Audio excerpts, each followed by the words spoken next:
Sometimes the hardest thing about getting older isn't what you've lost, it's what you've learned to live with. For 58-year-old Greer Manton, that meant 10 years alone in the mountains with her dog Tip, far from the town that stopped asking questions a long time ago. She knew every trail, every bend in the cold river that ran through the pines. On a grey October morning, Tip suddenly bolted toward the water, barking harder than she'd heard in years. When Greer reached the riverbank, something broke the surface. It wasn't a body, but it was enough to pull her straight back to a night 30 years ago that everyone agreed to forget. What floated up in that river? Before we jump back in, tell us where you're tuning in from. And if this story touches you, make sure you're subscribed, because tomorrow I've saved something extra special for you. Greer's hands shook as she pulled the rusted metal box from the river's edge, water streaming from its corroded seams. The weight of it felt wrong, too heavy for something that had been submerged long enough to accumulate that much rust. Tip circled her legs, whining low in his throat, the kind of sound he made when thunder was coming. But the sky was clear, just that flat grey October sky that seemed to press down on the mountains this time of year. She tucked the box under her arm and started back up the trail, her breath coming harder than it should. 10 years in these mountains, and she still wasn't used to the altitude, or maybe it was just age catching up with her. 58 wasn't old, not really. But it felt old when you spent most of your time alone with your thoughts and a dog who was getting grey around the muzzle himself. The cabin appeared through the pines, small and weathered but solid. She'd bought it with the last of her savings after Dennis left, after the divorce papers came through, and she realized she had nothing keeping her in Alder Creek anymore. Nothing except the questions that nobody wanted to answer, and the memories that nobody wanted to discuss. Up here, 3 miles from the nearest neighbor and 7 from town, she could at least pretend that the silence was her choice. Inside, the cabin smelled like wood smoke and coffee, the kind of lived-in smell that comes from routine. She set the box on the kitchen table, pulled off her jacket, and stood there looking at it. Tip settled by the wood stove, watching her with those dark eyes that seemed to understand more than a dog should. The box wasn't locked. The lock had rusted through years ago, leaving just a broken hasp hanging loose. Greer filled the kettle and set it on the stove, buying herself time. She knew what this box was. She'd known the moment she saw it break the surface of the water, the way you know a face even after 30 years, even when it's changed. Her sister Jolene had owned a box just like this, kept it under her bed in the room they'd shared, growing up in their parents' house down in town. Jolene had been 25 when she disappeared, full of plans and secrets, and that restless energy that young people have when they think the whole world is waiting for them. Greer had been 28, newly married to Dennis, wrapped up in her own life and her own future. Too wrapped up to notice when her little sister started pulling away, started taking phone calls late at night and driving off without saying where she was going. The kettle whistled. Greer made herself a cup of tea, added honey from the jar on the counter, and sat down at the table. The box sat there between her and the window, between her and the view of the mountains she'd come here to escape into. She opened it. The smell hit her first, that particular odor of old paper and rust and river water. Inside, everything was waterlogged but still recognizable. A photograph, the colors faded to ghosts of themselves. 3 young people at what looked like a summer festival, cotton candy and carnival lights blurred in the background. Jolene in the middle, her arm around a tall boy with dark hair. On her other side, a girl Greer didn't recognize, laughing at something off camera. Greer lifted the photograph carefully. Underneath it, wrapped in what had once been a plastic bag, was a tarnished locket on a thin chain. She remembered that locket. Their grandmother had given it to Jolene for her 16th birthday. Jolene never took it off, said it brought her luck. There were papers, too, folded tight and stuck together with moisture and time. Greer didn't try to separate them, not yet. They'd need to dry out or they'd tear. But she could see handwriting through the translucent paper. Jolene's rounded script that always looked like it was hurrying somewhere. The last thing in the box was a key. small and brass, the kind that might open a diary or a desk drawer.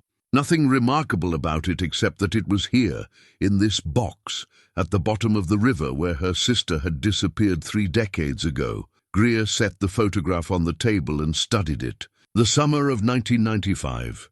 She remembered that summer, remembered Jolene being secretive and happy in a way that worried their mother. Remembered coming home from work one evening and hearing Jolene on the phone in their old room, her voice low and urgent. Greer had meant to ask about it later, but later never came.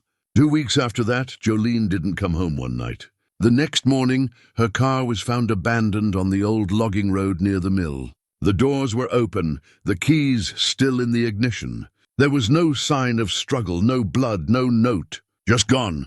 Sheriff Vincent Pardee had investigated. He was younger then, still had ambition and the kind of confidence that came from never having failed at anything important. He'd questioned everyone, Greer, their parents, Jolene's friends, the people she worked with at the diner. He'd searched the woods, dragged parts of the river, put out alerts across 3 counties. After 6 weeks, he'd sat in their parents' living room and told them he'd done everything he could. Sometimes people just leave, he said. Sometimes they don't want to be found. Their mother never believed it. She died 4 years later, and Greer always thought it was grief that killed her more than the cancer. Their father lasted another 3 years after that, drinking himself quiet in front of the television until his heart gave out. By then, Dennis was already pulling away, tired of living with a wife who couldn't let go of her sister's ghost. The divorce was civil. They didn't have children, didn't have much to divide except the house and some savings. Greer took her half and left. She told herself she was moving up here for the peace and quiet, for the chance to start over. But the truth was simpler and harder than that. She'd come to the mountains because down in Alder Creek, every street corner and storefront reminded her of Jolene. Every time she saw a woman with dark hair and Jolene's build, her heart would jump. Up here, there was nobody to remind her. Nobody to look at her with pity or curiosity or that particular kind of judgment people reserve for those who can't move on. Tip lifted his head, sensing her mood. Greer reached down and scratched behind his ears. She'd found him 6 years ago, half-starved and limping on a torn paw pad, probably dumped by someone who didn't want to deal with an injured dog. She'd patched him up, fed him, and he'd decided to stay. They understood each other, she and Tip. Both of them had been left behind by people who should have cared more. The afternoon light was fading. Greer stood and moved around the cabin, lighting the oil lamp she kept for when the generator cut out, feeding the wood stove, the familiar rituals that marked the transition from day to evening. She made herself dinner, venison stew from the freezer, bread she'd baked 2 days ago, the last of the early apples sliced thin with cinnamon. She ate at the table with the box, and its contents spread out before her, thinking, someone had put this box in the river. Maybe recently, maybe years ago. The current up here was strange, full of eddies and deep pools where things could sink and stay sunk for decades, then work free during spring floods or when the river shifted course. It could have been down there since 1995, or it could have gone in last month. There was no way to know. Without asking questions, she wasn't sure she was ready to ask, but the box was here now. Whatever it meant, whoever had hidden it or lost it or thrown it away, it had come back. Tip had found it, or it had found her, and either way, she was holding her sister's locket in her hand and looking at her sister's face in a photograph she'd never seen before. The tall boy in the picture. Dark hair, strong features, an easy smile. Greer leaned closer, studying him in the lamplight. There was something familiar about him, something that tugged at memory.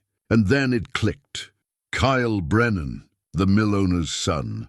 He died that same summer, 2 weeks before Jolene vanished. Fallen from the old water tower at the mill, they said. Tragic accident. The whole town had turned out for his funeral. Greer sat back, her mind working through the implications. She'd never known Jolene and Kyle were close. Never heard anyone mention them together. But here was the photograph.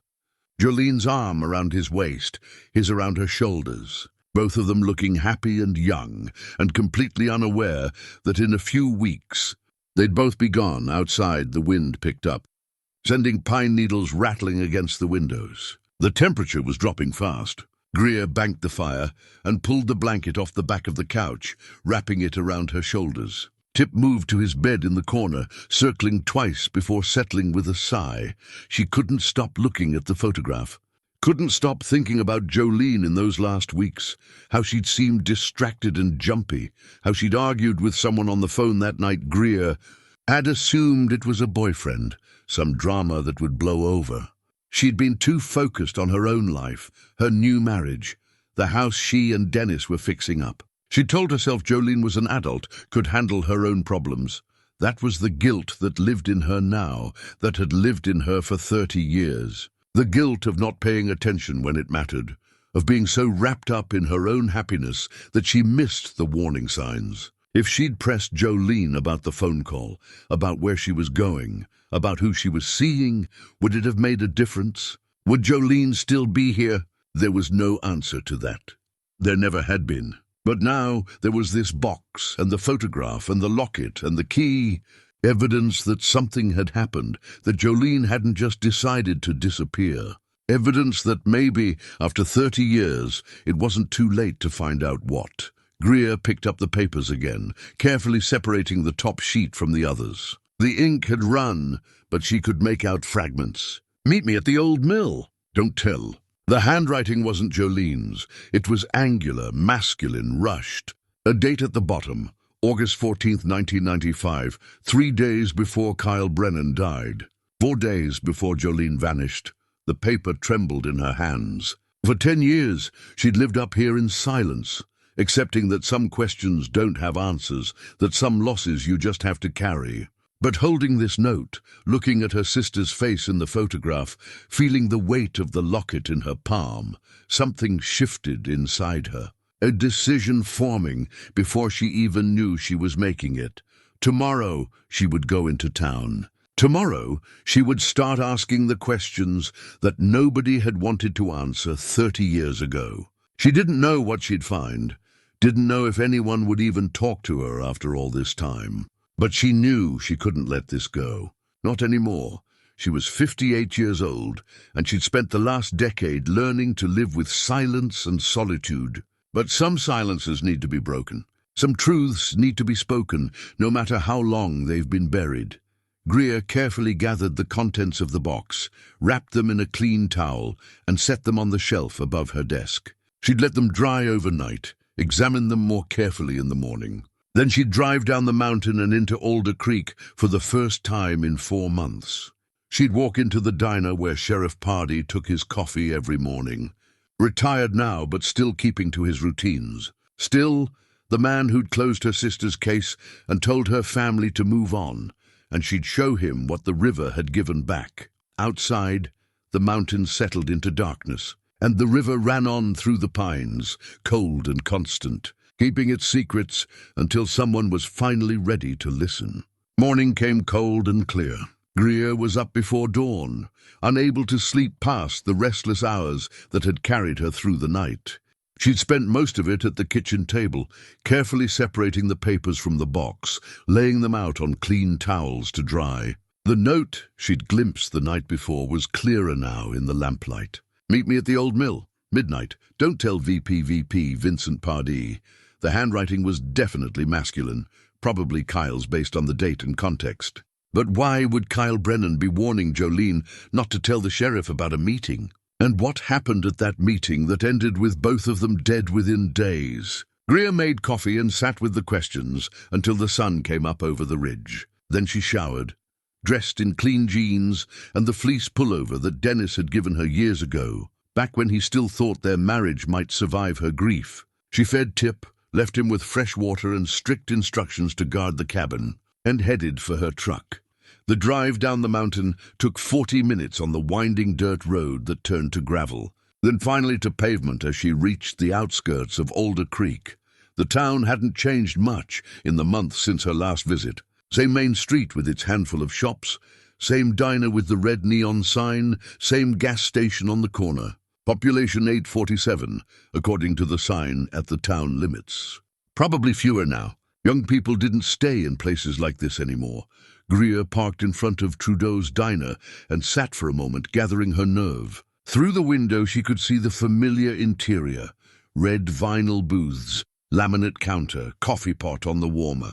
And there, in the corner booth, sat Vincent Pardee. Even from here she recognized his profile, the slope of his shoulders, the way he held his coffee cup with both hands.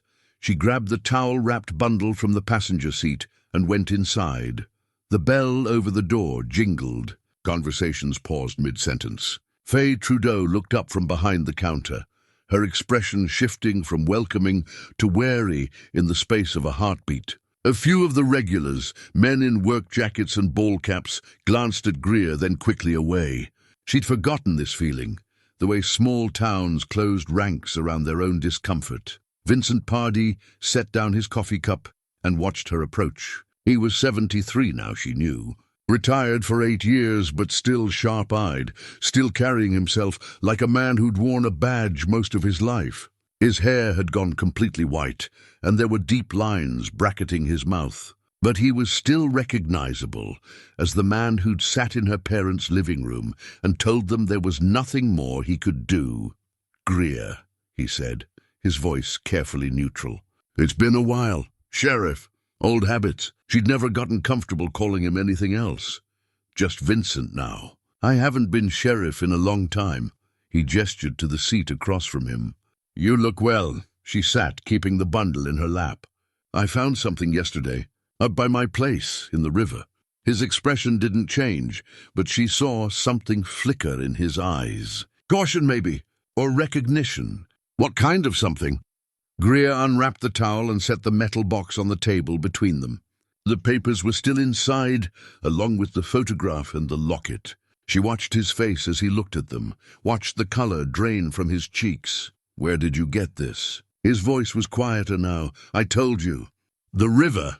My dog found it caught in the roots where the water runs deep."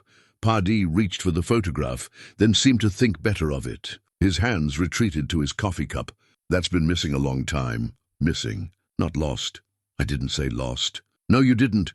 Greer pulled out the note, the one with his initials. "Care to explain this?" He read it, his jaw tightening. For a long moment he said nothing. Around them the diner had gone quiet. Faye was wiping the same section of counter over and over, not looking at them but clearly listening. "You need to let this go."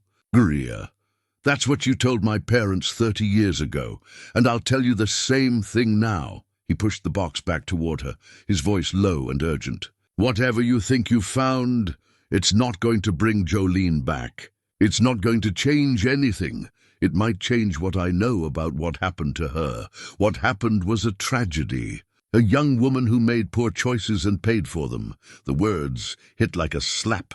Greer felt her hands curl into fists under the table. "Poor choices. Is that what we're calling it now? I'm saying that some things are better left buried, like evidence. Like the fact that Kyle Brennan wrote this note warning my sister not to talk to you about their meeting." Pardee's face hardened. "You're making assumptions based on old paper and bad memories. Kyle Brennan's death was investigated. It was an accident. And your sister—" He stopped, seemed to choose his words carefully. "Your sister's disappearance was thoroughly investigated. If there had been any connection, we would have found it. Would you? Or did someone make sure you didn't look too hard?" He stood abruptly, throwing a few bills on the table. "I'm going to give you some advice, and I suggest you take it. Go back up your mountain. Keep living your quiet life. Don't go digging into things you don't understand." Is that a threat? It's a warning. From someone who's trying to keep you from getting hurt.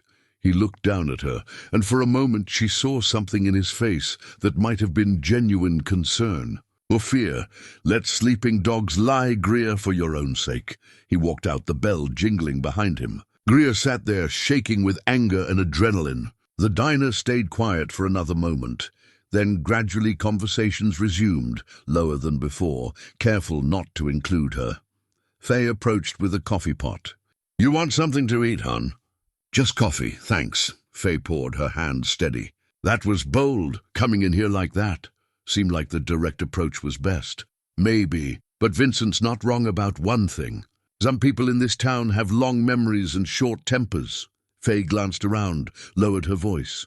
You be careful, Greer. Things from back then, they've got roots deeper than you might think. Who should I be careful of? But Faye just shook her head and moved away to serve another table. Greer sat with her coffee thinking. Pardee reaction told her more than he probably intended. He wasn't just dismissive. He was defensive, scared even, which meant he knew something, or he'd known something 30 years ago, and buried it. She looked at the photograph again, at Kyle and Jolene and the unknown girl. Then she noticed something she'd missed in the dim lamplight of her cabin. In the background, beyond the carnival lights, was a banner. Alder Creek Mill, celebrating 75 years, the mill's anniversary party. August 1995, Greer finished her coffee and gathered the box and its contents. She needed more information, and she knew where to start. The library might still have old newspapers on microfiche, and the librarian, Hattie Drummond, had been working there for 40 years. If anyone remembered the details from that summer, it would be Hattie. But first, she needed to see the old mill. The drive took 15 minutes, following the logging road that wound through second-growth forest. The mill had been abandoned for 20 years, shut down after the Brennan family sold it to a corporation that stripped the equipment and left the buildings to rot. Greer had been out here once before, years ago, when she was still searching desperately for any trace of Jolene. The place had been spooky even in daylight. Empty buildings with broken windows, rusted machinery, weeds growing through cracked concrete. She pulled off the road where the chain-link fence had fallen down, grabbed a flashlight from the truck and walked in.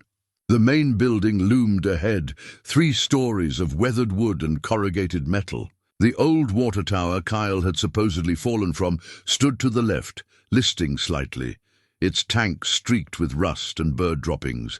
The ground was soft from recent rain. Greer picked her way carefully, watching for rotten boards and hidden holes. It was quiet here, the kind of heavy silence that comes from abandonment. Even the birds seemed to avoid the place. She found what she was looking for, near the base of the water tower. Fresh tire tracks, multiple vehicles, cutting through the weeds and mud. They were recent, within the last week, she'd guess. Someone had been here. Multiple someones. Greer followed the tracks to a cleared area behind the main building. Here, the ground had been disturbed more extensively. Patches of darker soil showed where something had been dug up or turned over. She knelt down, examining it more closely. Whatever had been here was gone now, but the effort had been recent and deliberate. A sound behind her made her spin around, heart hammering. But it was just a crow, landing on the roof of the building, cawing at her intrusion.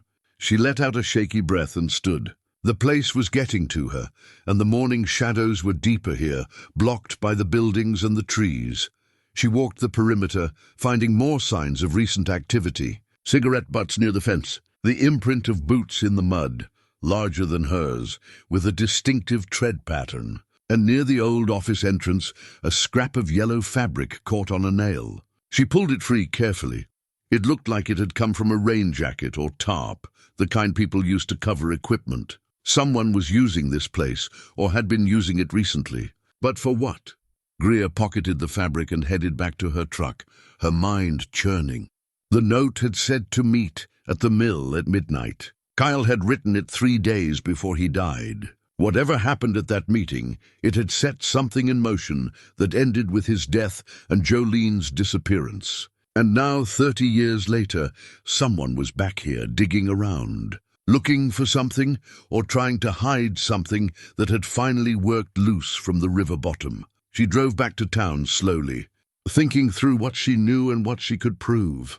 The box had been in the river, but she couldn't prove when it went in. The note suggested a connection between Kyle and Jolene, but it didn't prove anything about how they died. The fresh activity at the mill might be completely unrelated, kids looking for a place to party, or salvagers picking through the ruins.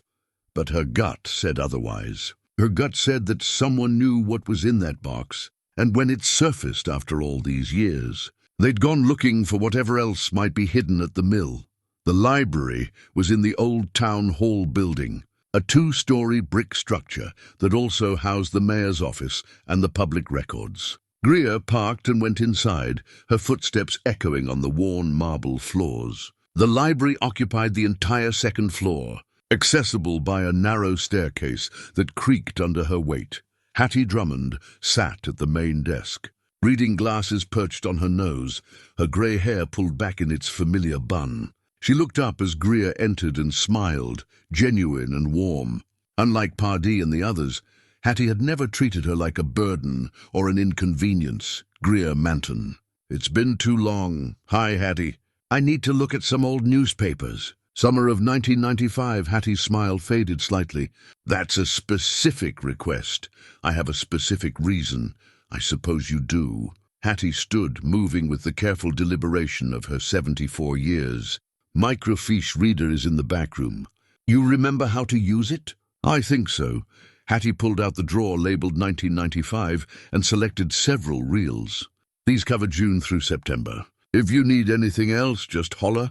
Greer sat up at the reader and started scrolling. The first mention of Kyle Brennan's death was on August 18th. Local man dies in tragic fall. The article was short, almost perfunctory. Kyle Brennan, 26, son of mill owner Douglas Brennan, had died after falling from the water tower at the family's mill. No witnesses. Body discovered by a maintenance worker the following morning. Sheriff's office investigating, but foul play not suspected. That was it. For the death of the mill owner's son, the coverage was surprisingly minimal. Greer kept scrolling, found the obituary a few days later. Beloved son, community leader, survived by his father Douglas and brother Nathan. Funeral services at St. Andrews. In lieu of flowers, donations to the volunteer fire department. Nothing about Jolene. Her disappearance wasn't reported until a week later, and even then, it was a small article on page 5. Local woman missing. The facts, as reported. Jolene Manton, 25, last seen leaving her shift at Trudeau's Diner. Car found abandoned on Logging Road. Anyone with information should contact Sheriff's office. Greer sat back, staring at the screen. 2 deaths, or 1 death and 1 disappearance, within days of each other, and the newspaper had treated them as completely unrelated. Maybe they were, to most people. But looking at the photograph from the box, at Kyle's arm around Jolene's shoulders, Greer knew better. She printed both articles and kept searching, looking for any follow-up. There wasn't much. One more article about Jolene a month later, updating that the search was ongoing, but there were no new leads. And then nothing. Both stories had simply disappeared from the public record, buried under the usual small-town news about school board meetings and harvest festivals. Find what you needed? Hattie appeared beside her, quiet as a cat. Some of it. Hattie, do you remember that summer? When Kyle Brennan died? Hattie pulled up a chair and sat, choosing her words carefully. I remember. Do you remember people talking about him and my sister? No, but I remember people not talking about them, which is sometimes more telling. Hattie folded her hands in her lap. Kyle was engaged to marry Angela Reed, the county commissioner's daughter. It was supposed to be the wedding of the year. And then he died, and your sister disappeared, and everyone just went quiet about the whole thing. Why? Because the Brennans have owned half this county for 3 generations. Because Douglas Brennan had the kind of money and influence that makes people very careful about what they say out loud. Hattie paused. And because Sheriff Pardee made it clear he didn't want speculation or gossip interfering with his investigation, which produced nothing. Which produced exactly what it was meant to produce. A closed case and a town that moved on. Hattie met her eyes. I'm not saying Vincent was dishonest, Greer, but I am saying that sometimes people investigate just hard enough to avoid finding what they don't want to find. Greer showed her the photograph. Hattie studied it, then sighed. That's Kyle and Jolene, clear as day. Where did you get this? From a box that surfaced in the river yesterday. And you've shown this to Vincent? First thing this morning. He told me to let it go. Of course he did. Hattie handed back the photograph. The third person there, the girl laughing, that's Angela Reed, Kyle's fiancée. She lives over in Cooper County now, married someone else a few years after Kyle died. Changed her name to Mercer. That was new information. Greer tucked it away, already planning her next move. If Angela had been close to Kyle, she might know about his relationship with Jolene. She might know what happened that summer. Thank you, Hattie. Be careful, hun. If this box turned up after 30 years, it means someone put it in that river to begin with. And if they find out you have it, they might not be happy about that. It was the second warning she'd received in 3 hours. Greer nodded and gathered her printouts. As she headed for the stairs, Hattie called after her, "Greer, your sister was a good person. Whatever happened to her, she didn't deserve it." No, she didn't. Outside, the day had warmed up, but Greer still felt cold. She sat in her truck and looked at the photograph again, at the 3 young people who had no idea what was coming. Kyle would be dead in 2 weeks. Jolene would vanish a few days after that. And Angela had survived, married, moved on, which meant she might be the only one left who knew the truth. Greer started the truck and headed home. She had a lot to think about, and she needed to be somewhere she felt safe while she did it. But as she drove up the mountain, she couldn't shake the feeling that she was being watched. That eyes she couldn't see were tracking her progress, measuring her threat level, deciding what to do about the woman who wouldn't let the past stay buried. At the cabin, Tip greeted her with his usual enthusiasm, and the familiar surroundings helped settle her nerves. But when she went to make coffee, she noticed something wrong. The kitchen window she always left cracked for air was closed, and on the porch, barely visible in the afternoon shadows, were boot prints in the dust. Large boots, with a distinctive tread pattern, the same pattern she'd seen in the mud at the old mill. Someone had been here. While she was in town asking questions, someone had come to her cabin, walked across her porch, looked through her windows, maybe tried the door. Greer's hands shook as she locked the deadbolt and checked that the shotgun was loaded. She pulled out her phone and took photographs of the boot prints, then checked every window and door. Nothing seemed disturbed inside, but the violation of her space left her feeling exposed and vulnerable. She made coffee despite her shaking hands and sat at the kitchen table with her notebook. She wrote down everything she knew, everything she'd learned, every question she still had. And at the bottom of the page she wrote, "Someone knows I have the box. Someone knows I'm asking questions. Which means I'm getting close to something they want to keep hidden, outside." The afternoon shadows lengthened across the pines, and the river ran cold and indifferent through its channel, keeping whatever secrets remained in its depths. Greer didn't sleep well that night. Every sound outside, the wind through the pines, an owl calling, a branch scraping against the roof, pulled her awake with her heart pounding. She kept the shotgun propped against the nightstand and Tip on the bed beside her, which he seemed to understand was unusual and therefore warranted extra vigilance. By dawn, she was exhausted but wired. Running on coffee and determination, she needed more information, and she knew the library was only the beginning. If Hattie was right about the Brennan family's influence, then the official records would only tell part of the story. The real story lived in people's memories, in the things they'd seen but never reported, the connections they'd noticed but never spoken about out loud. After breakfast, she drove back to town. This time, she went straight to the county clerk's office in the basement of the town hall. The woman behind the desk was young, too young to remember 1995, and looked bored enough to be helpful. "I need to see property records and business licenses for the Alder Creek Mill," Greer said. Going back to the early 90s, the clerk pulled up the records on her computer, then printed out several pages. Greer took them to one of the research tables and started reading. The mill had been in the Brennan family since 1920. Douglas Brennan had inherited it from his father in 1978 and run it until 2005, when he sold it to Timbercorp International. The sale price was listed $4 million. Not a fortune, but substantial for a small-town operation. What caught her attention was a notation from July 1995. Environmental inspection pending. Forest Service compliance review scheduled. And then 2 months later, all violations cleared. Operations approved for continuation. Violations, the word jumped out at her. She went back to the clerk. Is there any way to see what these environmental violations were? Those would be in the Forest Service archives. We don't keep those here. Where would I find them? County seat, maybe. Or you'd have to request them from the federal office. The clerk shrugged apologetically. Could take weeks. Greer thanked her and left, her mind working through the implications. Environmental violations in July, cleared by September. Kyle died in August. Jolene disappeared days later. The timing felt significant, even if she couldn't yet see how it all connected. She sat in her truck and pulled out her phone, searching for Angela Reed Mercer. Found her on social media, a professional headshot, a cheerful bio about her work as a real estate agent in Cooper County. She looked good, well-maintained, the kind of woman who'd learned to smile through whatever life threw at her. There was a phone number listed for her business.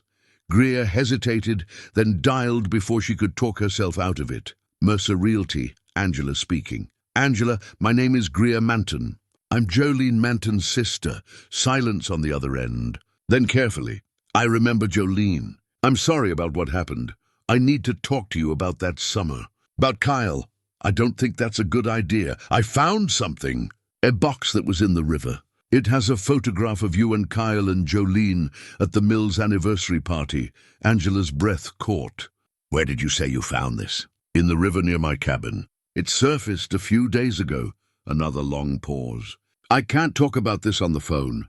If you want to meet, it has to be somewhere private. Not in Alder Creek. I can come to you.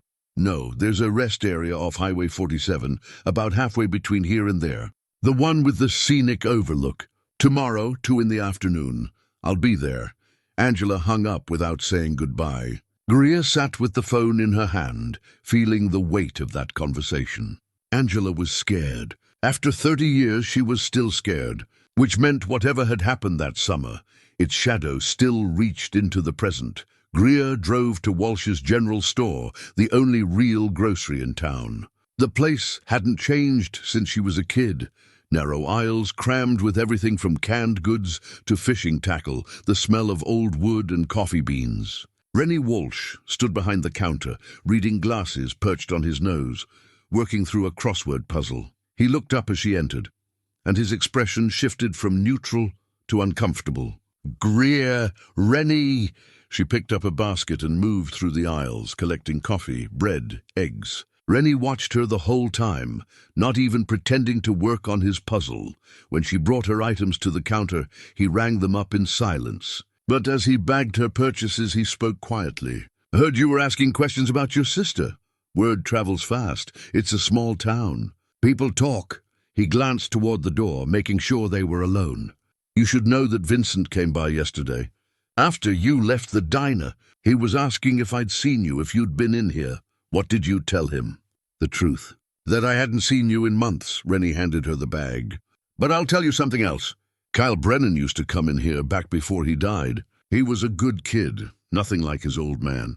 Last time I saw him, about a week before the accident, he was buying supplies. Camping gear, a new tarp, rope.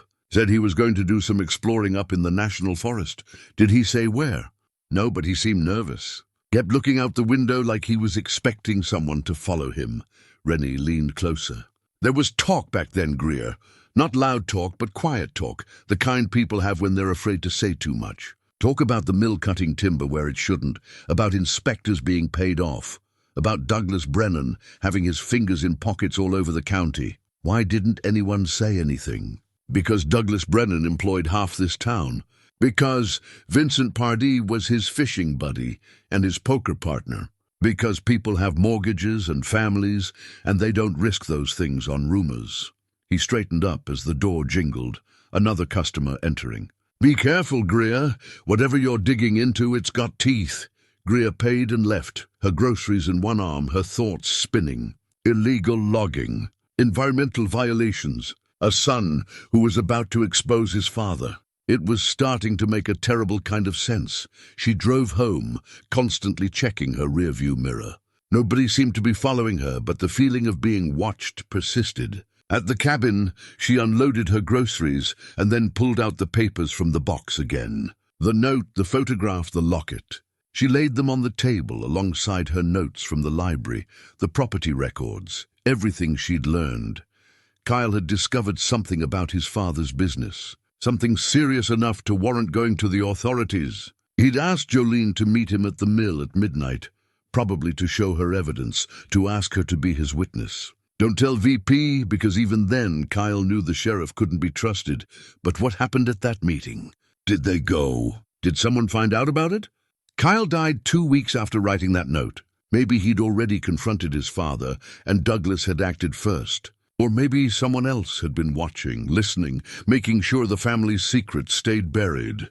And Jolene, what had she seen? What had she known that made her dangerous enough to disappear? Greer's phone buzzed. A text from a number she didn't recognize. Stop asking questions. This is your last warning. Her hands went cold. She took a screenshot, then called the number back. It went straight to voicemail, no greeting. She hung up and stood, moving to the window. The forest looked innocent in the afternoon light, just pines and shadows and the river running through it all. But someone out there was watching. Someone who had her number, who knew where she lived, who was getting nervous about what she might uncover. She should stop. The smart thing would be to pack up the box, drive it to the state police, hand it over to someone with actual authority to investigate. Let them handle it. Go back to her quiet life and her solitude and the safety of not knowing. But when she closed her eyes, she saw Jolene's face in that photograph. Saw her smiling and young and alive, with no idea that her whole future was about to be stolen from her. And Greer knew she couldn't stop, not now. Not when she was finally getting close to the truth that had eluded them for 30 years. That evening, she sat on the porch with a shotgun across her lap and Tip at her feet. The sun set behind the mountains, painting the sky in shades of orange and purple. It was beautiful and lonely, the kind of beauty that made you ache for someone to share it with. She thought about Dennis, wondered if he ever thought about her, about the life they'd tried to build together before grief drove them apart. Probably not. He'd remarried 5 years ago, had a stepdaughter, was living the life he'd wanted all along. The life she couldn't give him because she was too broken, too fixated on her missing sister. Maybe that was the real cost of unsolved mysteries. Not just the person who was lost, but everyone around them, frozen in place, unable to move forward, while the questions remained unanswered. Well, she was getting answers now. And tomorrow she'd meet Angela and hopefully get more. The night settled in, cold and clear. Greer went inside and locked the doors, checked the windows, made sure everything was secure. She fed Tip and made herself a simple dinner, scrambled eggs and toast, nothing fancy. She wasn't hungry, but her body needed fuel for whatever was coming. At her desk, she opened her laptop and started searching for more information about Douglas Brennan. Found his business history, his civic involvement, his donations to local causes. On paper, he looked like a pillar of the community. Generous, involved, respected. The kind of man who got things done, but she also found mentions of lawsuits. Quietly settled, barely reported. A worker who'd been injured at the mill and claimed unsafe conditions. A neighboring landowner who accused Brennan of cutting trees on his property. A dispute with the Forest Service over logging permits. All of them resolved without going to trial, which suggested money changing hands, people being convinced to look the other way. The Brennan estate was about 10 miles outside town, according to the property records. A big house on 100 acres, bought in 1980. Douglas would be in his late 70s now, probably retired, living off the money from the mill sale. His younger son, Nathan, had left Alder Creek years ago. Greer found a carpenter's business listing for him in Cooper County, about 2 hours away. Different life, different name. Nathan had gone by Brennan professionally, but used his mother's maiden name, Caldwell, for his business. Interesting. A son who distanced himself from the family name, who might have his own reasons for wanting to understand what happened to his brother. Greer made a note to look into Nathan after she met with Angela. Between the former fiancé and the younger brother, she might finally get some real answers. She worked until her eyes burned, cross-referencing names and dates, building a timeline of that last summer. June, Mill's 75th anniversary party, where the photograph was taken. July, environmental inspection violations noted. August 14th, Kyle's note to Jolene. August 17th, Kyle dies. August 21st, Jolene disappears. September, violations cleared.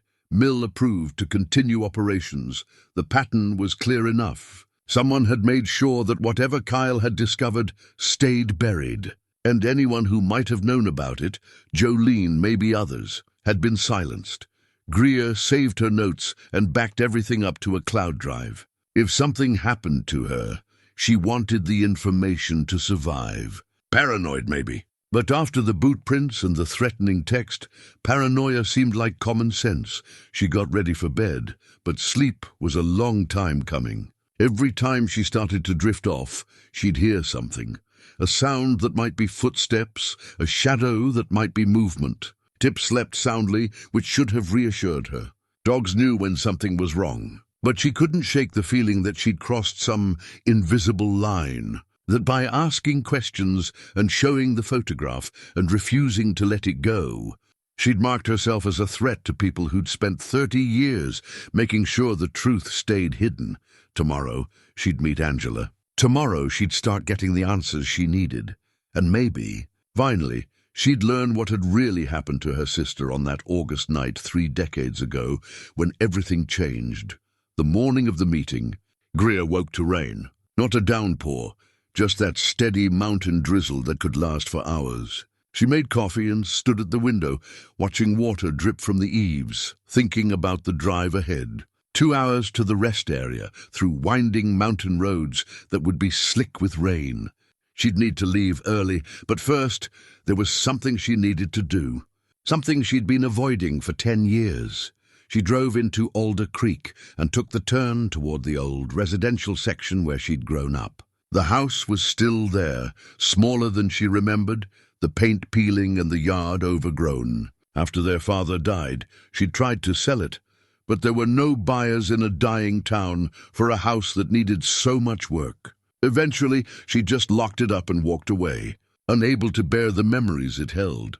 Now she parked in the driveway, the rain pattering on the truck's roof, and looked at the place where Jolene had spent the first 25 years of her life. The place where she'd gotten ready for school, brought home report cards, had her first heartbreak, dreamed about her future. All of it still inside those walls, preserved like a museum to a life cut short. Greer found the key on her ring and let herself in. The air inside was stale and dusty, but everything was as she'd left it. Her parents' furniture, the family photos on the mantel, the worn carpet that had seen decades of footsteps. She moved through the rooms, slowly, letting herself remember. In the kitchen she could see her mother making Sunday breakfast, her father reading the newspaper at the table. In the living room, she remembered Christmas mornings and birthday parties and the night they'd all sat together watching the news coverage of Jolene's disappearance, hoping for some word, some sign that she was alive and would come home. She climbed the stairs to the second floor. Her old room was on the left, Jolene's on the right. Greer went to Jolene's door and pushed it open. The room was frozen in time. Band posters on the walls, a bookshelf full of paperback novels. The bed still made with its faded quilt. Their mother had kept it this way, hoping Jolene would come back. And then, after their mother died, their father couldn't bring himself to change anything. So it had stayed, a shrine to a missing girl who would never grow older than 25. Greer sat on the bed and looked around, trying to see what she'd missed before. The sheriff had searched this room, back when Jolene first disappeared. He'd taken her journals, her address book, anything that might provide clues about where she'd gone. But Greer wondered if he'd really looked, or if he'd just gone through the motions. She started with the dresser, pulling out drawers, feeling along the backs and bottoms. Nothing. The closet was full of clothes from 1995, styles that looked dated now, fabrics that smelled of mothballs and neglect. She checked the pockets of jackets and jeans, found a few coins, a movie ticket stub, nothing significant. The desk was next. Jolene had done her homework here, written letters to friends, probably composed the diary entries that Pardee had confiscated. Greer opened each drawer methodically, checking for false backs or hidden compartments. In the bottom drawer, beneath a stack of old school papers, her fingers found something loose, a board that shifted when she pressed on it. She pulled out the papers and examined the drawer more carefully. There, in the back corner, was a small panel that had been carefully cut and fitted back into place. She pried it up with her fingernail and reached into the space beneath. Her hand closed around something cold and metal. She pulled it out and found herself holding a silver compass, tarnished but still beautiful. On the back, an inscription: KB to JM forever, Kyle Brennan to Jolene Manton. Forever. Greer sat back on her heels, the compass heavy in her palm. This was proof of their relationship, something Jolene had valued enough to hide from their parents, from everyone. She'd kept it secret because she knew it would cause problems. Kyle was engaged to Angela. Dating the mill owner's son would have made Jolene the target of gossip and judgment in a town where everyone knew everyone's business. But she'd kept the compass, hidden it away in this secret spot where only she knew to look. Greer checked the rest of the hiding place and found one more thing: a folded piece of paper. The creases worn soft from being opened and refolded many times. She unfolded it carefully and recognized Jolene's handwriting. It wasn't a letter, just notes. Scattered thoughts written in her sister's quick, looping script. Kyle says his father is cutting in the protected zone. Says he has proof. Says we can stop it if we go to the Forest Service together. But what if he's wrong? What if Douglas finds out? Kay says not to worry, says he'll protect me. But I'm scared. I'm so scared. Below that, in different ink, added later, meeting him at the mill tonight, midnight. If anything happens, the evidence is in the second box. The one only Nathan knows about. The second box. Greer read the note 3 times, her heart pounding. Jolene had known about evidence, had known where it was hidden, and she'd gone to that meeting at the mill, knowing the danger, trusting that Kyle would protect her. But Kyle had died 2 weeks before that meeting could happen, which meant Jolene had gone alone, or someone else had been waiting for her. Greer carefully folded the note and put it in her pocket along with the compass. She checked the rest of the room, but found nothing else. Whatever other secrets Jolene had kept, they'd disappeared with her. Downstairs, she locked up the house and sat in her truck, looking at the compass. The inscription blurred as tears filled her eyes. Forever. They'd been so young, so sure that love could conquer anything. They'd had no idea what they were up against. She wiped her eyes and started the truck. She had an hour before she needed to leave for the meeting with Angela. Time enough to grab lunch and steady her nerves. At Trudeau's diner, Faye brought her a sandwich and coffee without being asked. The lunch crowd was thin. A few construction workers, an elderly couple, a man in a business suit working on his laptop. Greer ate mechanically, her mind elsewhere. Faye stopped by to refill her coffee. "You doing okay, hun?" "I'm managing. Heard you've been asking a lot of questions. Word really does travel in this town." Faye glanced around, then slid into the booth across from her. "Listen, I know it's not my business, but I worked with your sister that last summer. She waitressed here, same shifts I did, and I need to tell you something I never told anyone else." Greer set down her sandwich. "I'm listening. About a week before she disappeared, Jolene asked me if I knew any lawyers. Not local ones, but lawyers who handled environmental cases. Said she needed advice about reporting something, but she was worried about retaliation." Faye's voice dropped lower. "I gave her a name. Guy over in the state capitol who'd helped my cousin with a workers' comp case. I don't know if she ever called him. Did you tell the sheriff this?" I tried. "He said it wasn't relevant, that Jolene's work history showed no sign of problems." Faye's eyes were troubled. "But I've wondered all these years, if I'd pushed harder, if I'd made him listen, would it have made a difference? It wasn't your fault, Faye. Maybe not. But I've lived with it anyway." She stood, pulled a napkin from her apron and wrote something on it. "That's the lawyer's name, Thomas Casper. He's retired now, but maybe he'll remember if she called." Greer took the napkin. "Thank you. Just be careful. Whatever Jolene was trying to report, somebody didn't want it getting out. And if they killed once..." Faye didn't finish the sentence. She didn't have to. Greer paid her bill and headed out to her truck. The rain had eased to a mist, the kind that soaked you without seeming to fall. She programmed the rest area address into her phone and started driving, her thoughts churning. The highway cut through dense forest, climbing and descending through the mountains. Traffic was light, a few logging trucks, some tourist cars, nothing threatening. But Greer found herself checking her mirrors constantly, looking for vehicles that stayed behind her too long, for patterns that suggested surveillance. The rest area appeared after 90 minutes of driving. It was a small pullout with picnic tables, restrooms, and a short trail to a scenic overlook. Only 2 other vehicles were parked there. A minivan with out-of-state plates and a sedan that Greer recognized from Angela's social media photos. She parked and walked to the overlook. Angela stood at the railing, looking out over the valley below. She'd aged well, kept her figure, wore expensive clothes that spoke of success. But there was tension in her shoulders, and when she turned to greet Greer, her smile didn't reach her eyes. "Thank you for coming," Greer said. "I almost didn't." Angela's voice was tight. "After all this time, I've worked hard to put that summer behind me. I understand. But I need to know what happened. My sister deserves that." Angela looked away, back toward the valley. "Show me the photograph." Greer pulled it out and handed it over. Angela's hands trembled as she held it. "The Mills anniversary party, July 12th. I remember that night. It was so hot, and the carnival was packed, and Kyle was—" She stopped, swallowed hard. Kyle was different that night, distracted, kept pulling away to talk on his phone. "I thought he was being rude, but now I know he was worried about something. Did you know about him and my sister?"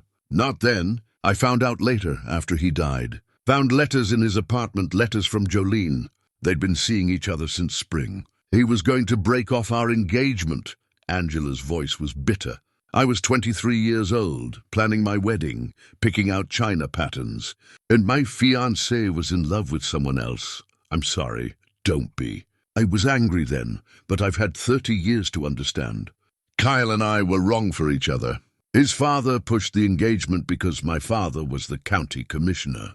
It was political, not romantic. Jolene was who he really loved. Did you know what he was investigating? About his father's logging operation?" Angela's head snapped around. "How do you know about that?" "I found evidence. Notes, documents. Kyle was going to expose illegal logging in the protected forest. He told me a few days before he died.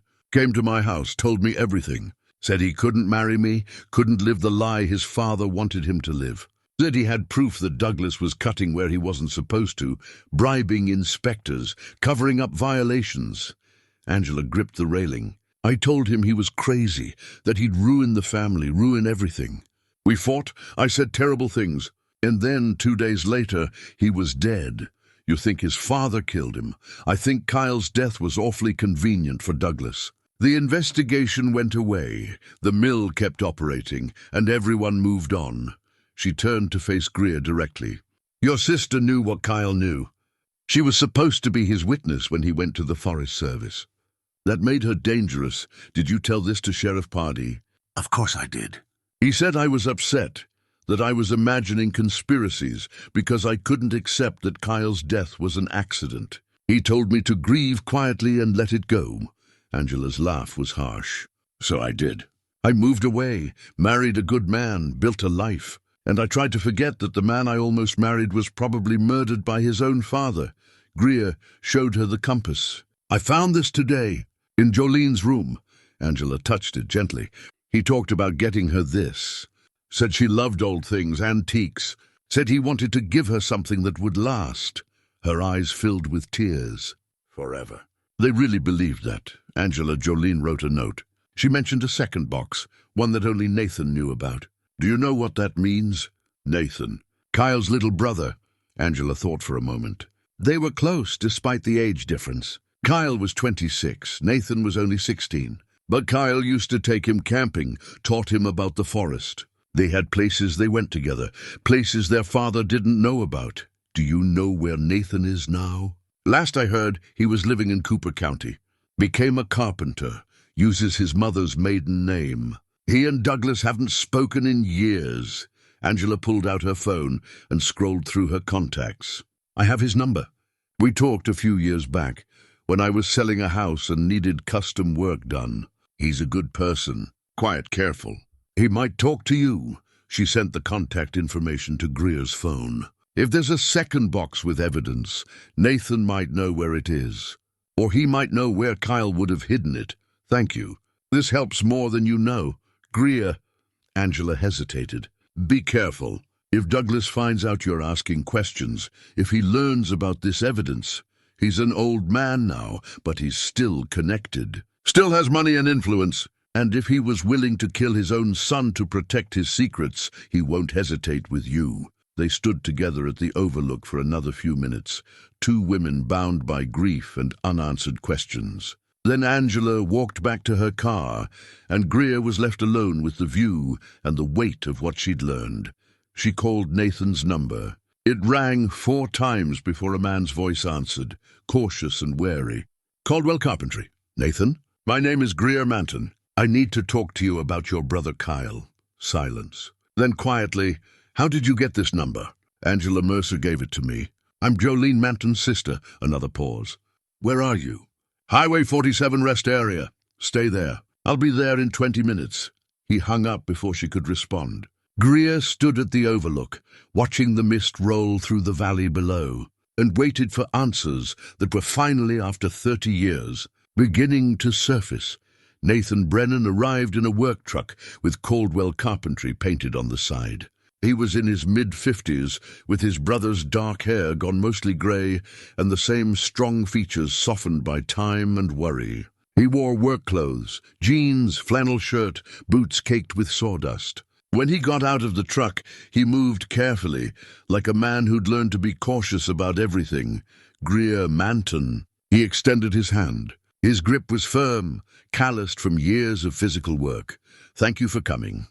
Let's walk. He gestured toward the trail that led deeper into the woods, away from the parking area and any potential listeners. They walked in silence for a few minutes, until the sounds of the highway faded behind them. Nathan stopped at a clearing where a fallen log made a natural bench. He sat, and Greer sat beside him. For a moment neither spoke. Then Nathan said, I've been waiting 30 years for someone to come asking about Kyle. Why didn't you come forward yourself? Because I was 16 years old, and my father told me that if I ever repeated what Kyle had told me, I'd end up just like him, dead in a ditch somewhere, forgotten. Nathan's voice was flat, emotionless, in the way of someone who'd told themselves a painful story so many times it had lost its edge. I believed him. So I kept quiet. Went to college, moved away, built a different life with a different name. Tried to pretend I wasn't Douglas Brennan's son, but you never forgot. How could I? Kyle was my hero. He taught me to fish, to build things, to think for myself. And then he was gone, and I knew it wasn't an accident, but I couldn't prove it, and I was too scared to try. Nathan looked at her directly. So why now? Why are you asking about this after all these years? Greer pulled out the metal box and showed him the contents. The photograph, the locket, the note. Nathan's hands shook as he held the photograph. This was from the anniversary party. I took this picture. Stood right there with Kyle's camera and snapped it. He touched the image gently. That's Jolene. Kyle talked about her all the time. Said she was different from anyone he'd ever met. Said she made him want to be a better person. The note mentions you. Says the evidence is in a second box, one only you know about. Nathan closed his eyes. 3 years ago, I went back to our old place. The fort we built when we were kids, up in the national forest about 5 miles from the mill. It's still there, overgrown but standing. I don't know what I wanted. To feel close to him again, I guess. And I found something. The second box. Yeah, Kyle hid it in the floor of the fort under a board we used to hide our treasures when we were young. He knew I'd remember that spot. Knew I'd eventually go looking.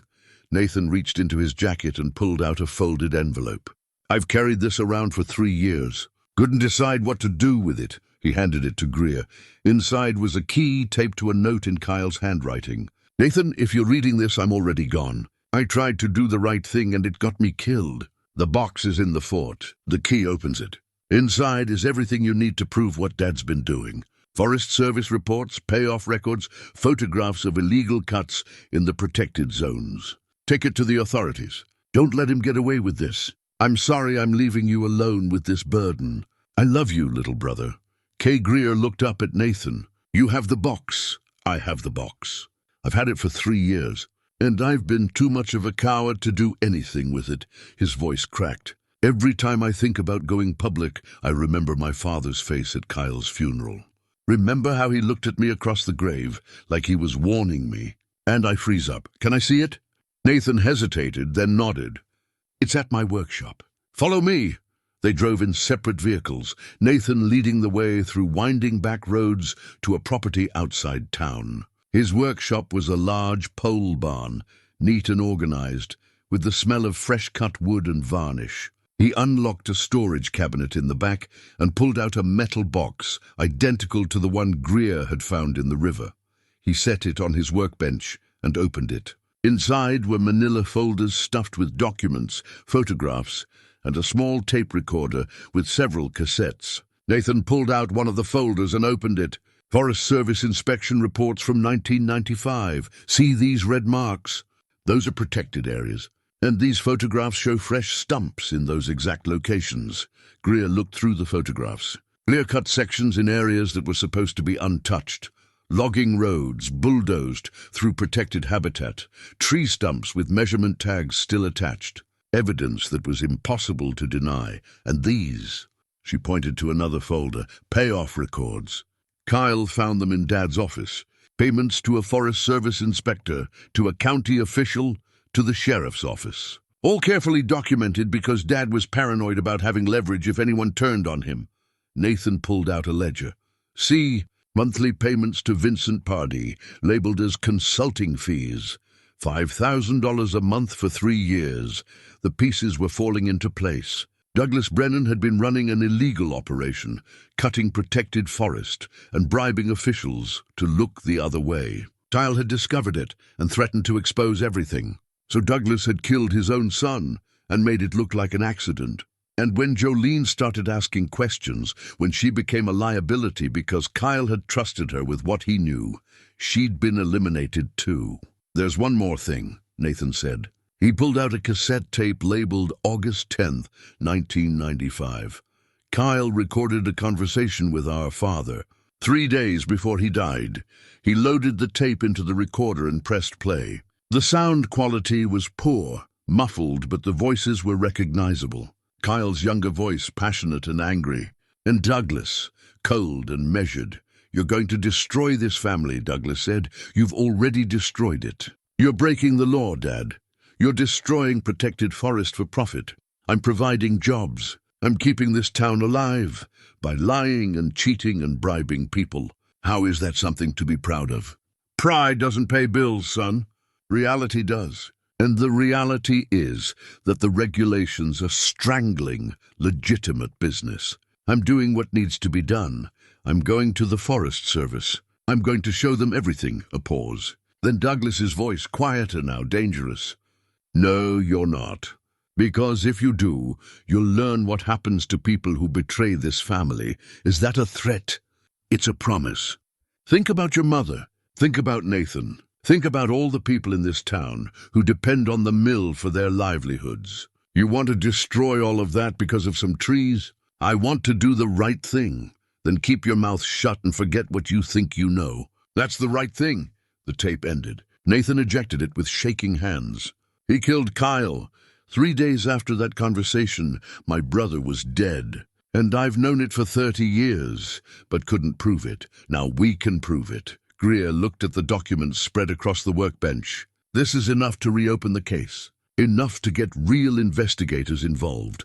Not local law enforcement that Douglas has in his pocket. Are you sure? Because once we do this, there's no going back. My father will know. And he's still dangerous, even at 78. He's still got connections, still got money, still got people who owe him favors. I'm sure. Greer met his eyes.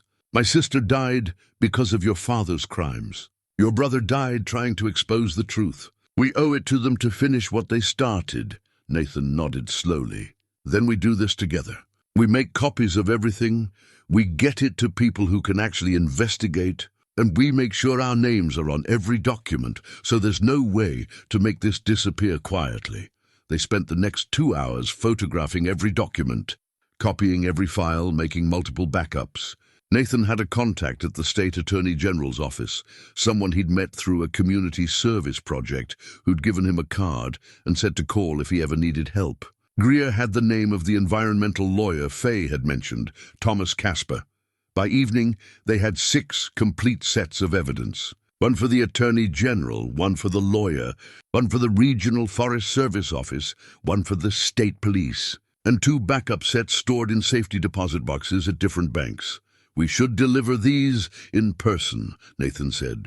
Tomorrow, drive to the capital, hand them over directly, make sure they can't be intercepted or lost in the mail. Agreed. I'll meet you at the bank at 9. We'll get the evidence secured, then make the drive together. Nathan walked her to her truck. The sun was setting, painting the sky in shades of red and gold. Greer, thank you for not giving up on this, for caring enough to push when everyone else told you to stop. Kyle and Jolene deserved better than they got. This is the least we can do. Yeah.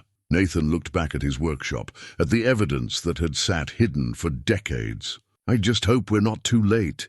Greer drove back toward Alder Creek as darkness fell. She was exhausted, but energized, her mind racing with plans and contingencies. They had real evidence now. They had Kyle's voice on tape, threatening his father with exposure. They had documents that proved illegal activity and corruption. This wasn't just circumstantial anymore. This was solid, but solid evidence also made them targets. Once Douglas found out, and he would find out probably as soon as they started making deliveries, he'd act. The question was whether they could get enough copies into enough hands, fast enough to make themselves untouchable. Greer's phone rang. Unknown number. She answered cautiously. Hello! Miss Manton, this is Thomas Casper. Vay Trudeau said you might be calling about an environmental case from 1995. Mr. Casper, yes. Thank you for calling back. I have to tell you, when Fay explained what this was about, it brought back a lot of memories. Some of them not pleasant. Casper's voice was gravelly, aged. Your sister did call me. Late summer of 95, said she needed advice about reporting illegal logging activity. I told her to document everything, to contact the Forest Service, and to be careful about who she talked to, because these cases can get contentious. Did she say who she was reporting? She didn't give me a name. Said it was a local mill owner, someone with connections. Said her boyfriend had evidence but was afraid to come forward alone. Casper paused. I never heard from her again. And then, a few weeks later, I saw a news story about a missing woman in Alder Creek. I called the sheriff's office, told them about her contacting me. They said it wasn't relevant. Sheriff Pardee told you that? Yeah. Said they were investigating her disappearance as a personal matter, not a criminal one. Told me not to spread rumors that could hurt the family. Casper's voice hardened. I should have pushed harder. Should have contacted the Forest Service myself. But I was busy with other cases, and I told myself it wasn't my business if the local law enforcement didn't want my help. Mr. Casper, we have evidence now. Documents, recordings, photographs. Everything that was hidden 30 years ago. We're planning to bring it to the authorities tomorrow. Good. That's good. You want me to help with that? I'm retired, but I still have contacts. Still know who to call to make sure this gets taken seriously. Yes, please. We need all the help we can get. They made plans to meet in the capital the next day. Casper would review the evidence and help them present it to the right people in the right way. Professional, methodical, impossible to ignore or dismiss. Greer hung up feeling like the pieces were finally coming together. After 30 years of silence and unanswered questions, the truth was going to come out. Justice was going to be served. But as she turned onto the mountain road that led to her cabin, she noticed headlights in her rearview mirror. They'd been there since she left Nathan's workshop, keeping a consistent distance, matching her speed. She accelerated slightly. The headlights accelerated too. She slowed down. They slowed down. Someone was following her. Greer's hands tightened on the steering wheel. She was still 15 minutes from home, on a dark road with no other traffic. Her phone was in the cup holder. The shotgun was back at the cabin. She was vulnerable out here, exposed. She made a decision. Instead of continuing toward her cabin, she turned onto a side road that led to a trailhead parking area. The headlights followed, but the parking area had security lights installed by the Forest Service to deter vandalism. Witnesses, even if they were just cameras. She pulled in, left her truck running, and watched in her mirrors. The vehicle behind her, a dark SUV with tinted windows, slowed but didn't pull in. It paused at the entrance to the parking area, idling. Greer grabbed her phone, ready to call 911. After a long minute, the SUV drove away. But Greer sat there for another 10 minutes, shaking, before she felt safe enough to continue home. And even then, she took a different route, checking constantly to make sure she wasn't being followed. At the cabin, she locked every door and window, loaded the shotgun, and sat at the kitchen table with all the lights on. Tip sensed her fear and stayed close, pressing against her leg. Outside, the forest was dark and full of sounds that might be innocent or might be threats. Tomorrow, she and Nathan would deliver the evidence. Tomorrow, they'd put everything in the hands of people who could actually do something about it. Tomorrow, the truth would start coming out. She just had to survive until then. Greer barely slept. Every creak of the cabin, every gust of wind through the pines pulled her awake with her heart racing. By 5 in the morning, she gave up and made coffee, standing at the kitchen window, watching the darkness slowly give way to grey dawn. Tip ate his breakfast and settled by the wood stove, but his ears stayed alert, swiveling toward sounds only he could hear. At 7, she showered and dressed in clean clothes. Practical ones, jeans, a warm sweater, sturdy boots. She packed the documents from the first box carefully into a waterproof bag, added the compass and Jolene's note, and secured everything in a locked briefcase she'd found in her father's old things. Physical evidence that couldn't be deleted or denied. Her phone buzzed. Text from Nathan. Meeting at bank at 9, still good. She replied, yes. See you there. Another text. This one from an unknown number. Last chance to walk away. Greer stared at the message. Someone was watching her communications, tracking her movements, trying to intimidate her into silence. Well, it was too late for that. She took a screenshot and forwarded it to Nathan with a message. They're getting nervous. His response came quickly. Good. That means we're close. She fed Tip, left him with extra water and food in case she was gone longer than expected, and walked out to her truck. The morning was cold and clear, frost glittering on the grass. Her breath made clouds in the air. She did a quick walk around the truck, checking for anything unusual, cut brake lines, tracking devices, anything that might have been tampered with during the night. Everything looked normal, but she couldn't shake the feeling of being watched. The drive down the mountain was tense. She checked her mirrors constantly, varied her speed, took note of every vehicle she passed. A logging truck heading up toward the timber areas, a minivan with a family, a contractor's pickup. Nothing that stayed with her, nothing that felt like surveillance. The bank opened at 8:30. Nathan was already waiting in the parking lot when she arrived, his work truck idling, steam rising from a coffee cup in his hand. He looked as tired as she felt. Any trouble? He asked as she got out. Someone followed me last night. And I'm getting threatening texts. Nathan's jaw tightened. Me too. 3 messages since midnight. All variations on mind your own business, and you'll regret this. Your father, or someone working for him. He's got plenty of people who owe him favors. Nathan drained his coffee and tossed the cup in a nearby trash can. But we're doing this anyway, right? Right. They went into the bank together. The manager, a pleasant woman in her 50s, set them up with 2 safety deposit boxes in different banks. One here, one in Cooper County. They secured 1 complete set of evidence in each location. Documented everything, got receipts. By 10 o'clock, they were on the road to the state capital, a 3-hour drive through mountain passes and into the wider valley beyond. Nathan drove his truck, Greer followed in hers. They'd agreed to stay in visual contact, but not travel together. Harder to target 2 vehicles than 1. The highway was busy with morning traffic.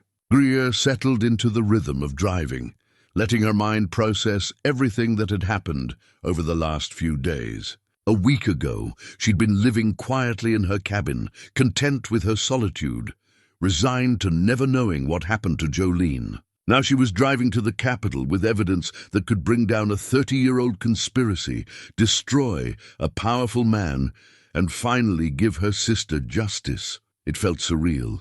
It felt necessary. It felt terrifying. Her phone rang through the truck's speakers. "Thomas Casper," she answered. "Mr. Casper, Miss Manton, where are you?" "About 2 hours outside the capital." "Good. I've arranged meetings with the Attorney General's Environmental Crimes Division and the Forest Service's Law Enforcement Branch. They'll see you at 2 o'clock. I'll be there to help present the evidence." His voice softened. "I've also reached out to some journalist contacts. If this is as big as you say, we want media attention. Hard to make evidence disappear when reporters are asking questions." "Thank you. That's smart thinking. I've been doing this a long time. I know how these cases can be buried if the right people don't pay attention." Casper paused. "Ms. Manton, I need to ask, are you certain about this? Once you make these allegations, there's no going back. Douglas Brennan will come after you with everything he has. His reputation, his freedom, possibly his life are at stake. I'm certain." "Good. Then I'll see you at the Attorney General's office at 2. Greer hung up and glanced in her rearview mirror. Nathan's truck was still 3 cars back, exactly where he should be. The landscape was changing as they descended from the mountains. More open, more developed, civilization creeping back in after miles of wilderness. They stopped for gas and a quick lunch at a highway rest area. Nathan looked anxious, checking his phone every few minutes. "My father called. Left a voicemail." "What did he say?" "Haven't listened to it yet. I'm afraid to." Nathan set his phone on the picnic table between them. "Part of me still wants his approval, you know. Even after everything, even knowing what he did. He's still my father. That's natural. But it doesn't mean you owe him your silence." "I know." Nathan picked up his phone, stared at it, then put it back down. "I'll listen later, after we've delivered the evidence. When it's too late for him to talk me out of it." They finished eating and got back on the road. The capital appeared on the horizon an hour later, a small city by national standards, but the biggest population center for 100 miles. Greer followed Nathan through increasingly urban streets to a parking garage near the government buildings. They met in the lobby of the Attorney General's office at 1:30. Thomas Casper was waiting, a tall man in his 70s with sharp eyes and an expensive suit. He shook their hands firmly. "Good to meet you both. I've been reviewing the summary you sent. If the full evidence is as strong as you say, this could be one of the biggest environmental corruption cases in state history." "It is," Nathan said. He handed over one of the evidence sets. "Everything's in there. Documents, photographs, recordings, all original materials from 1995. Casper opened the briefcase and began reviewing the contents. His expression grew more serious with each page. "This is remarkable. Kyle documented everything." He looked up at Nathan. "Your brother was very brave." "Yeah, and it got him killed. We're going to make sure that means something." Casper closed the briefcase. "Let's go upstairs. The prosecutors are waiting." The meeting lasted 2 hours. 2 assistant attorneys general, an environmental crimes specialist, and a Forest Service criminal investigator sat around a conference table while Greer and Nathan presented their evidence. They played Kyle's recording of his confrontation with Douglas. They showed the payoff records, the forged inspection reports, the photographs of illegal clear-cutting in protected zones. The prosecutors asked sharp questions. "How did you obtain this evidence? When did you find it? Who else knows about it? Can you verify the chain of custody? Are you willing to testify under oath?" "Yes to everything." They were willing to do whatever it took.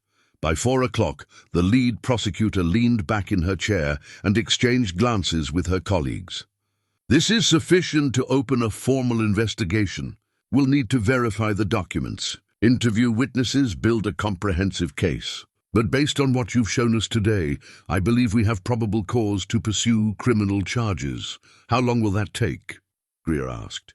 "Weeks, possibly months. These cases are complex. We'll need forensic accountants, environmental experts, testimony from retired Forest Service employees. But I can tell you this, we take corruption seriously, and we take environmental crimes seriously. Douglas Brennan will be investigated thoroughly. What about protection? Nathan asked. Once he finds out about this investigation, we're at risk. We can arrange for periodic welfare checks, maybe a protection order if there are direct threats. But we're not the FBI. We don't have resources for full witness protection. The prosecutor's expression was sympathetic. I recommend you both take precautions. Vary your routines, stay in public places, document any harassment or threats. Not exactly reassuring, but it was something. They thanked the prosecutors and left the office, stepping out into the late afternoon sunlight. Greer felt simultaneously relieved and anxious. They'd done it. They'd delivered the evidence to people who could act on it. But now they had to live with the consequences.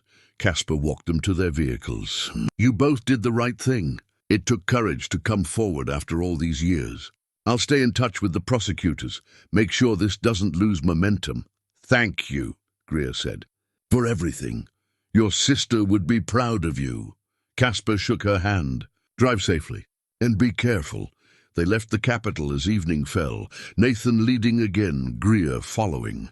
The drive back was quieter, less traffic, the kind of twilight that made the world feel suspended between day and night. Greer's mind wandered to Jolene, to what she would think of all this. Would she be glad the truth was finally coming out? Or would she be worried about the danger her sister was now in? Probably both. They stopped one more time before the mountain roads, at a gas station on the edge of town.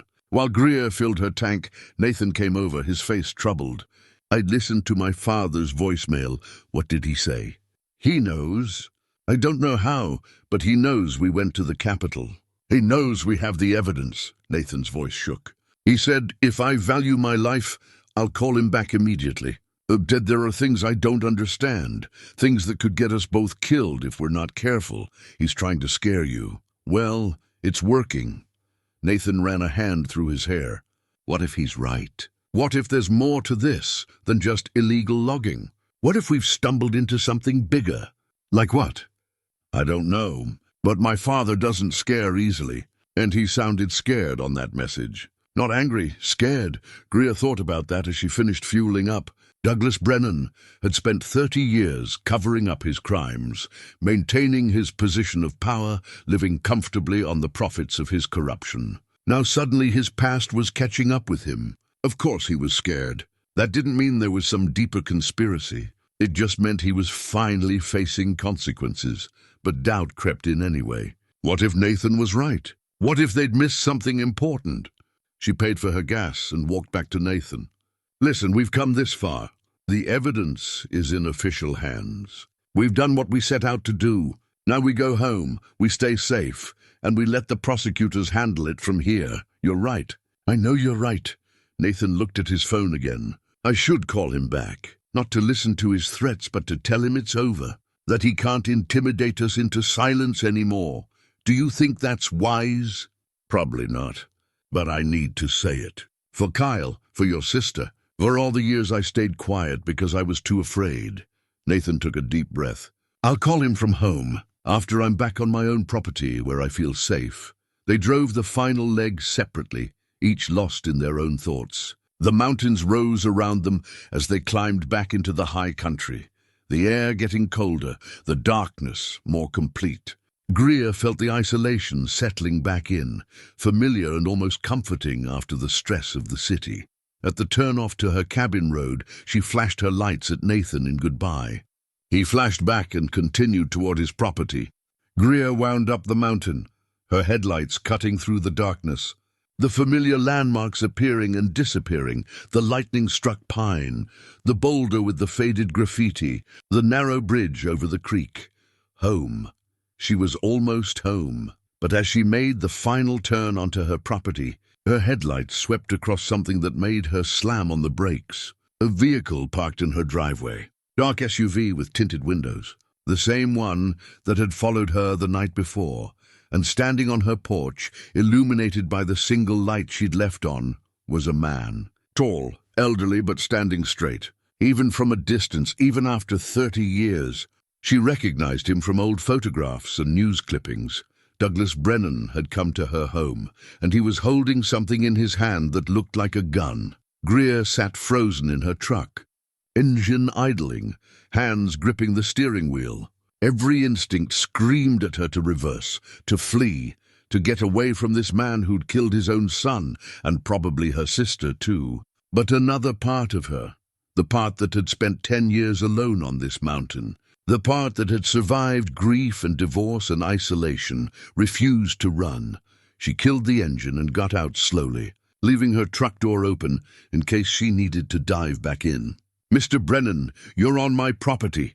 Douglas Brennan lowered his hand, and she saw it wasn't a gun but a manila envelope. His voice carried across the distance between them, rough with age, but still commanding. "I need to talk to you. 5 minutes of your time and then I'll leave. You broke into my home. I waited on the porch. I didn't break anything."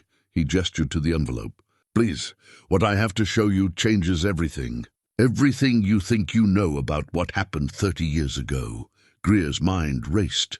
This could be a trap. He could be armed, despite what he was showing her. He could have people waiting in the woods around her cabin. Every warning she'd received, every threat had been building to this moment. But curiosity won out over caution. "Put the envelope on the porch railing and step back." "Way back," Douglas complied, setting down the envelope and walking to the far end of the porch.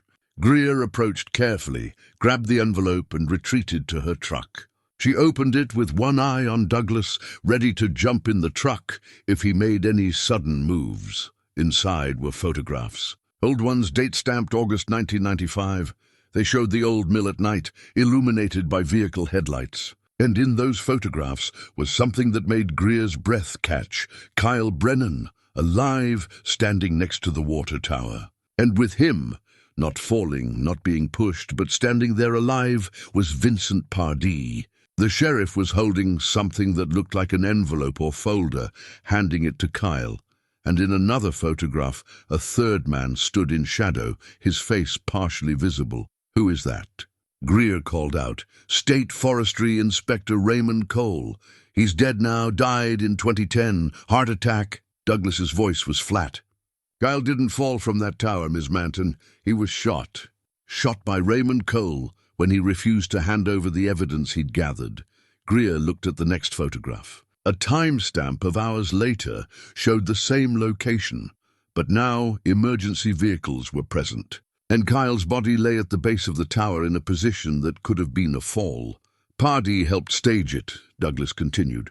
"Made it look like an accident. They moved the body, cleaned up the blood, created the narrative everyone believed. But I knew. I knew because I had these photographs. How? I had security cameras at the mill. Cheap ones hidden because we'd had theft problems with copper wire and equipment. The cameras weren't obvious, and nobody knew about them except me. I reviewed the footage after Kyle died." Douglas's voice cracked.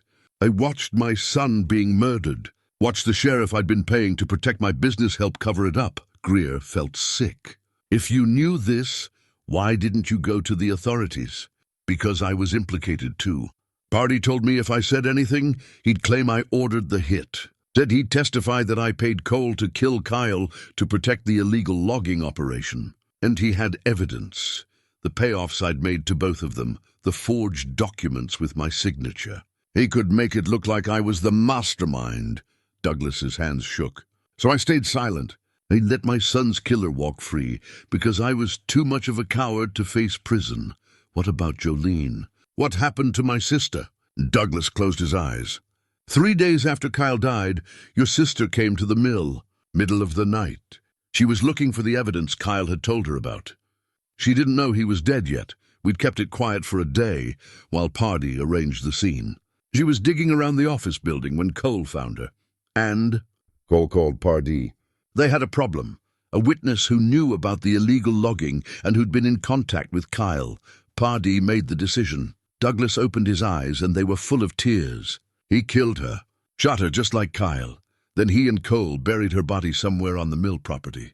I didn't know about it until the next morning when I came in and found them using the backhoe to smooth over disturbed ground behind the maintenance shed. The ground Greer had seen recently disturbed. Someone had been digging there, looking for the burial site. Why are you telling me this now? Because you found the evidence. Because you're going to destroy me anyway, and I'd rather go down for what I actually did than for murdering my own son. I've lived with that lie for 30 years, and it's eaten me alive. Every day, knowing people thought I killed Kyle, knowing that my silence let his real killer stay free. Douglas wiped his eyes with the back of his hand. Vincent Pardee is the man you're looking for. He killed your sister. He killed my son. And he's been living comfortably on his pension, playing the retired lawman, while we've both suffered. Greer stared at the photographs, her mind reeling. Everything she'd believed, everything she'd assumed, was wrong. Douglas was guilty of corruption, of illegal logging, of bribing officials. But he wasn't a murderer.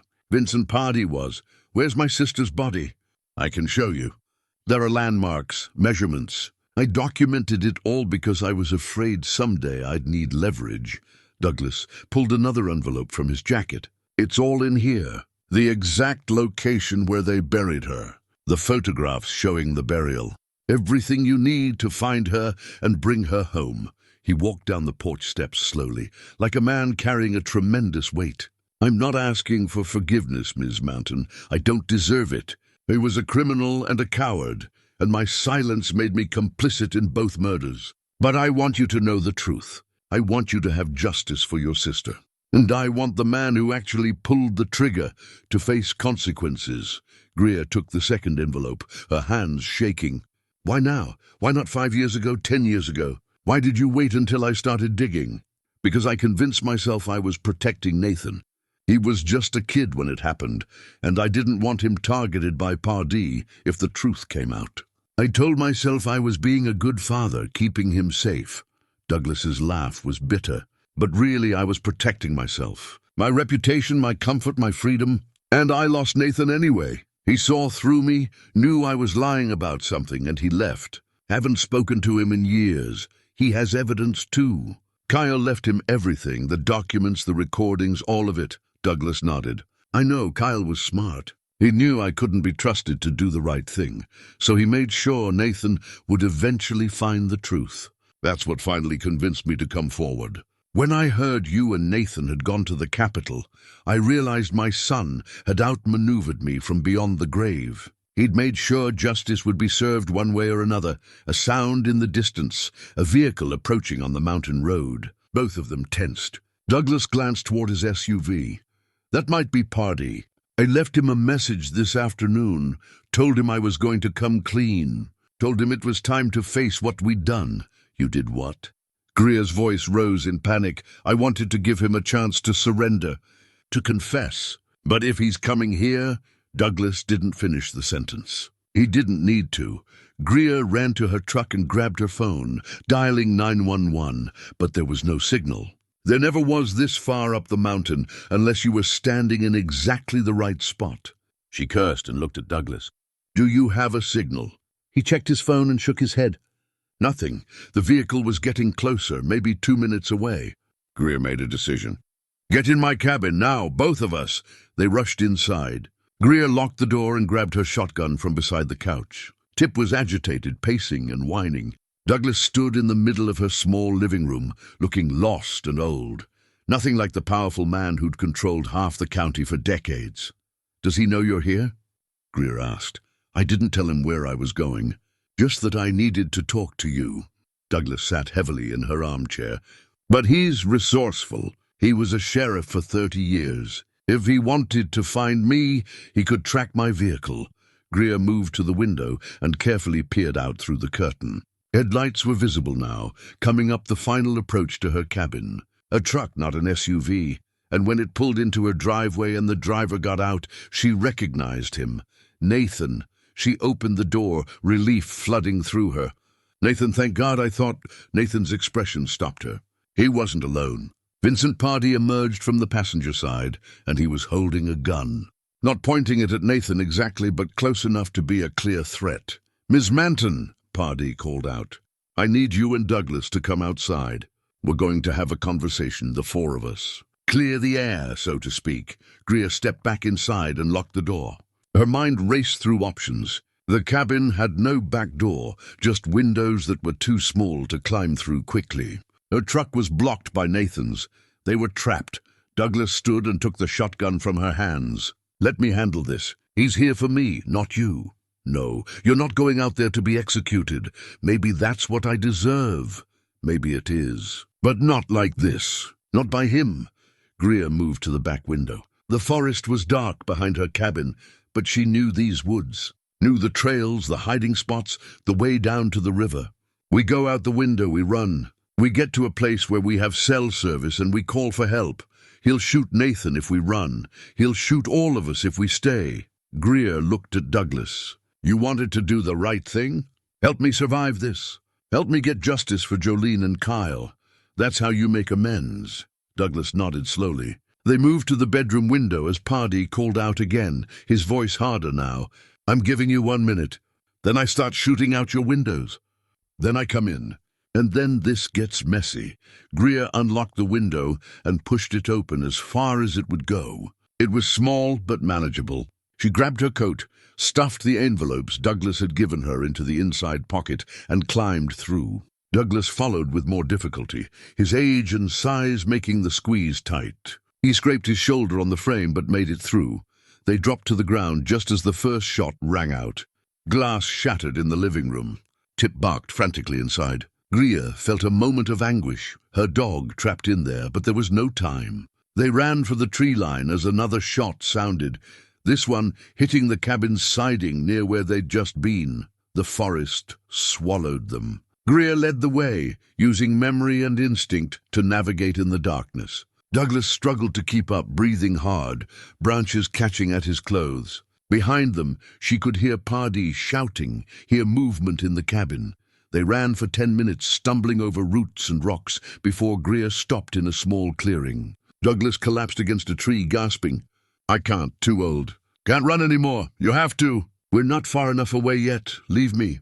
Get yourself to safety." "Call the police." "I'm not leaving you." Greer helped him to his feet. "There's a trail just ahead. It leads down to the river. We follow the river to the road, flag down a car, get help." "Come on." They pushed forward. The trail was rough, steep in places, treacherous in the dark. Greer's lungs burned and her legs ached, but fear kept her moving. Behind them, a flashlight beam cut through the trees. Pardee was following, tracking them. And he knew these woods too. He'd been sheriff here for decades, had probably hunted these mountains his whole life. The river sounds grew louder. Greer could smell the water, cold and clean. Almost there, just a little farther, Douglas stumbled and went down hard. Greer grabbed his arm, tried to pull him up, but he shook his head. "My ankle, I think it's broken. Can't put weight on it. Try, please try." He tried and cried out in pain, collapsing again. The flashlight beam was getting closer, maybe 5 minutes behind them now. Greer looked at the old man who'd harbored a murderer's secret for 30 years, who'd let fear control him into silence, who'd finally found the courage to tell the truth too late to undo the damage. "Hide," she told him. "Find a hiding spot and stay quiet. I'll lead him away, then circle back. He'll kill you. Maybe, but he definitely will if we're both caught here." She pressed one of the envelopes into his hands. "If I don't make it, you give this to the authorities. You tell them everything. You finish what Kyle started. Promise me." Douglas took the envelope with shaking hands. "I promise. And Miss Manton, Greer, I'm sorry. For all of it." She nodded and ran, making noise deliberately, snapping branches, disturbing bushes, leading Pardee away from where Douglas was hiding. The river loomed ahead, rushing over rocks, maybe 15 feet wide here and deep enough to be dangerous. Behind her, Pardee's voice. "I can hear you, Greer. There's nowhere to go. The road is miles away and you're alone in the dark." She reached the riverbank and stopped, looking for options. The water was too fast to cross safely at night. The banks were steep on both sides. She could follow the river downstream, but that would take her away from the road, deeper into wilderness, or she could stand her ground. Greer picked up a heavy branch and positioned herself behind a large boulder. Her breath came in ragged gasps and her hands shook, but she forced herself to focus. Pardee appeared through the trees, his flashlight scanning the riverbank. He was in his 70s, but he moved with the confidence of someone who'd spent a lifetime in uniform, who'd faced down threats before. There you are. He trained both the flashlight and his gun on her position. Come out from behind that rock. Why did you kill them? Greer called out. Kyle and Jolene. They were just kids. They were threats. Kyle was going to expose the whole operation. All the money we'd made. All the arrangements we'd built over years. One idealistic kid was going to destroy it all. Pardee moved closer. And your sister, she knew too much. She was going to keep asking questions, keep digging. We couldn't let that happen. We? You mean you and Raymond Cole? Cole was weak, panicked when Kyle confronted him at the mill. Shot him before we could figure out another solution. After that, there was no going back. We had to cover it up, had to protect ourselves. Pardee was at the boulder now, just a few feet away. And we did. For 30 years, we got away with it. Would have kept getting away with it if you'd just left it alone. I couldn't leave it alone. She was my sister, and that's why you're going to die tonight. Because you wouldn't let the past stay buried. Pardee raised his gun. I'm sorry. I really am. But I'm not going to prison. Not at my age. Not after everything. A sound behind him, a crack of a branch. Pardee spun around as Nathan Brennan emerged from the trees, holding a large rock. He swung it with everything he had, connecting with Pardee's shoulder. The gun went off, the shot going wild, and Pardee stumbled. Greer rushed from behind the boulder and swung her branch, hitting Pardee's gun hand.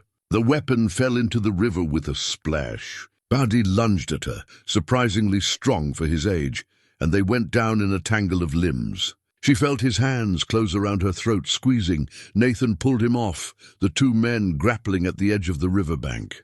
Greer gasped for air and scrambled to her feet. The men were too close to the edge, the ground crumbling beneath them. She reached for Nathan, trying to pull him back, but Pardee had him in a grip and wouldn't let go. Then Douglas appeared, limping badly, leaning on a makeshift crutch made from a branch. He raised something, Nathan's phone, and spoke calmly. Vincent, I've been recording this whole conversation, everything you just confessed to, and I've got a signal. The state police are on their way. It's over. Pardee froze. For a moment everyone stood still, the river rushing beside them, the darkness pressing in. Then Pardee's face crumpled, 30 years of guilt and fear finally catching up with him. He released Nathan and stepped back, and the riverbank gave way beneath him. He fell into the water with a splash and was swept downstream, his arms flailing, his voice crying out. Nathan dove after him without thinking, grabbing for him, catching his jacket. Greer and Douglas helped pull them both back to shore, all of them collapsing on the bank, exhausted and soaked. Pardee lay there, coughing up water, defeated. I just wanted to retire in peace, he said. That's all I wanted. In the distance, sirens. Douglas hadn't been bluffing. The police were coming. Greer sat with her back against a tree, her throat aching where Pardee had choked her, her whole body shaking with adrenaline crash. Nathan sat beside her, equally exhausted. Douglas kept one hand on Pardee, not letting him move, ensuring he couldn't run or try something desperate. They stayed like that, the four of them beside the cold river, until flashlights appeared through the trees and state police officers came crashing through the underbrush. And finally, after 30 years of silence, the truth could be told. The state police took them all to the hospital first. Protocol, they said, after a violent confrontation. Greer's throat was examined, documented, photographed as evidence of strangulation. Nathan had bruised ribs from the fight. Douglas's ankle was indeed broken, needed a cast and crutches. Pardee was treated for hypothermia and minor injuries from his fall into the river, then immediately taken into custody. They were kept in separate rooms, interviewed separately by detectives who'd driven in from the capital. Greer told her story start to finish, finding the box, the investigation, the evidence, the confrontation at her cabin, Pardee's confession. Everything recorded, documented, witnessed. It was after midnight when they finally let her leave. Nathan was waiting in the lobby, his arm in a sling. Douglas was being transported to a holding facility. He'd confessed to the corruption charges and would be arraigned in the morning. Pardee was already behind bars. You need a ride? Nathan asked. I need to go back to my cabin. Check on Tip. I'll drive you. They rode in silence for a while, exhaustion settling over both of them. The adrenaline had worn off, leaving just the bone-deep weariness that comes after trauma. Greer's throat ached when she swallowed, and her hands wouldn't stop shaking. "I'm sorry I led him to you," Nathan finally said. "He was waiting at my workshop when I got home. Had a gun on me before I even got out of my truck. Made me call you, pretend everything was fine. Then made me drive him to your place. It's not your fault. He would have found another way, maybe. But I should have fought harder. Should have warned you somehow. You saved my life at the river. That's what matters." Greer looked at him in the darkness. "Your father showed up at my cabin. Before Pardee did. He gave me evidence. Photographs from the mill showing Pardee and Cole at the scene where Kyle died. My father helped you?" He wanted to tell the truth about what really happened to Kyle. He's still guilty of a lot of things, but not murder. "That was Pardee."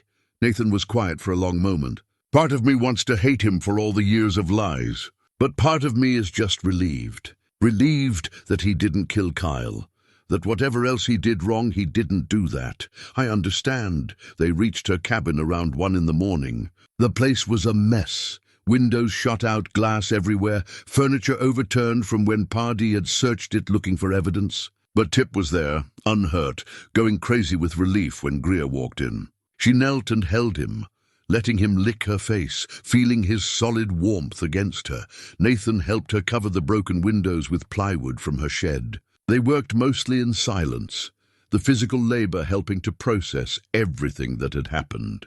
By the time they finished, dawn was starting to lighten the eastern sky. "You should get some sleep," Nathan said.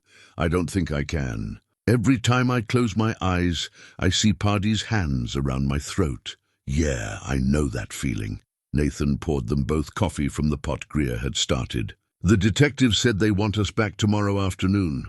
More questions, more statements. They're excavating the mill property at first light, looking for Jolene's remains." Greer's hands tightened around her coffee mug. After 30 years, her sister was finally coming home. But the thought of Jolene buried all this time in that cold ground, while life went on around her. While Pardee walked free and Douglas lived with his guilt, it was almost too much to bear. "They'll want you there," Nathan continued gently, "when they find her. For identification purposes, but also, I think they understand you need to be present. To witness it, will you come with me?" "Of course. We're in this together now." Nathan set down his coffee and looked around the cabin. "You can't stay here tonight, not with broken windows and everything. Come to my place. I have a guest room. You and Tip can get some actual rest." Greer wanted to refuse, wanted to maintain her independence and her solitude. But the truth was, she was scared to be alone in this cabin where Pardee had been, where violence had erupted, where she still felt the echo of his hands on her throat. "Okay, thank you."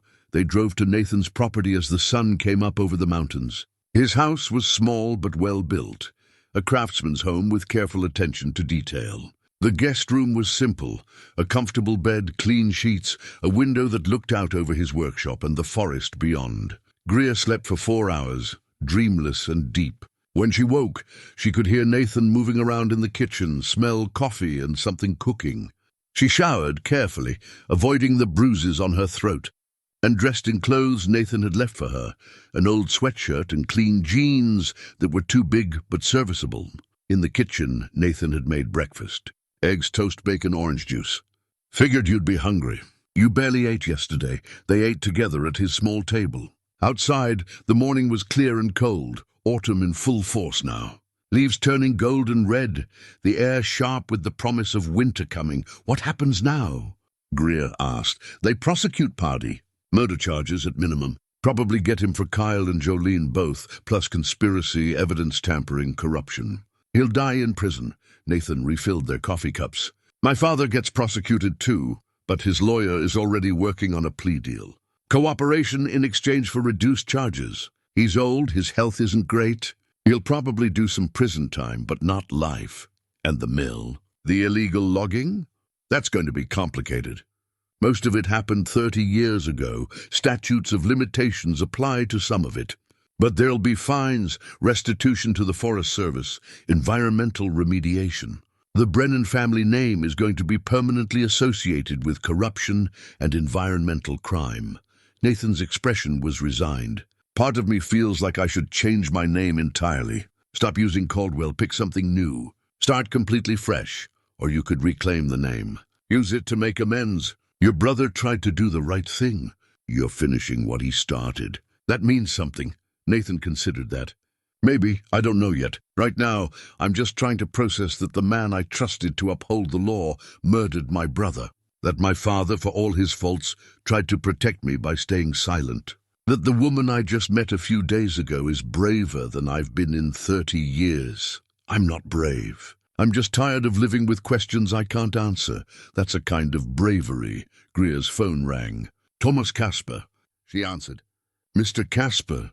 Greer, I heard about what happened last night. Are you all right? Bruised but alive. Thank God. Listen, the Attorney General's office called me this morning. With Pardee's confession on record and Douglas's cooperation, they're fast-tracking the prosecution. They want to make an example of this case, show that corruption and violence won't be tolerated no matter how much time has passed. Casper's voice was energized, professional. They're also looking at other cases Pardee investigated during his tenure as sheriff, wondering if there were other cover-ups, other victims. How many? Hard to say. But at least 3 other suspicious deaths or disappearances during his watch that were closed too quickly.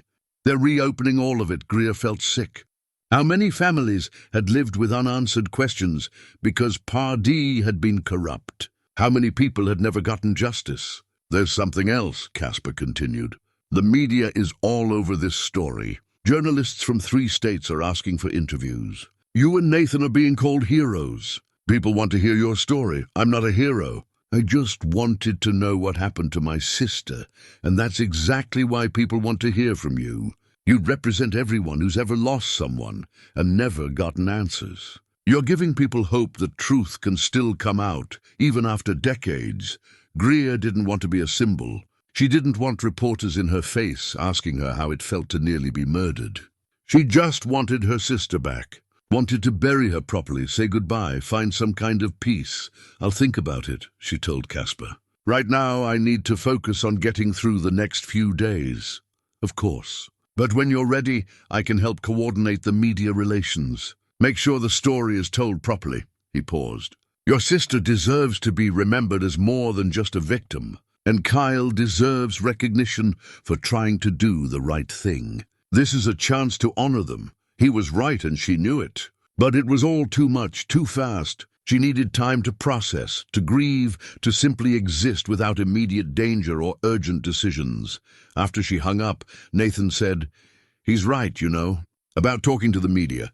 If we control the narrative, we can make sure people understand what really happened. Make sure Kyle and Jolene aren't forgotten. I know. Just not yet. First we need to find her. Need to bring her home." At 1 o'clock they drove to the mill site. The place had been transformed overnight. Police vehicles everywhere. Crime scene tape marking off sections of the property. A forensic team with ground-penetrating radar mapping the area behind the maintenance shed. Media trucks lined the road outside the fence. Cameras pointed at the scene. A detective met them at the gate. "Ms. Manton, Mr. Caldwell, we've located what we believe is the burial site. We're excavating now, very carefully. It could take several hours." Greer and Nathan stood behind the crime scene tape and watched the team work. Methodical, professional, treating the ground with the reverence it deserved. Each scoop of dirt carefully examined, sifted, documented.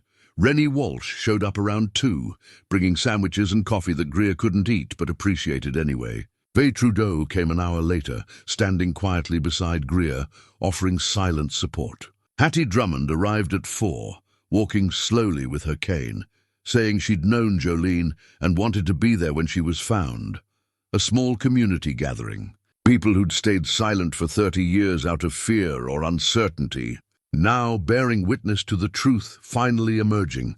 The sun was low in the sky when the forensic team leader approached Greer.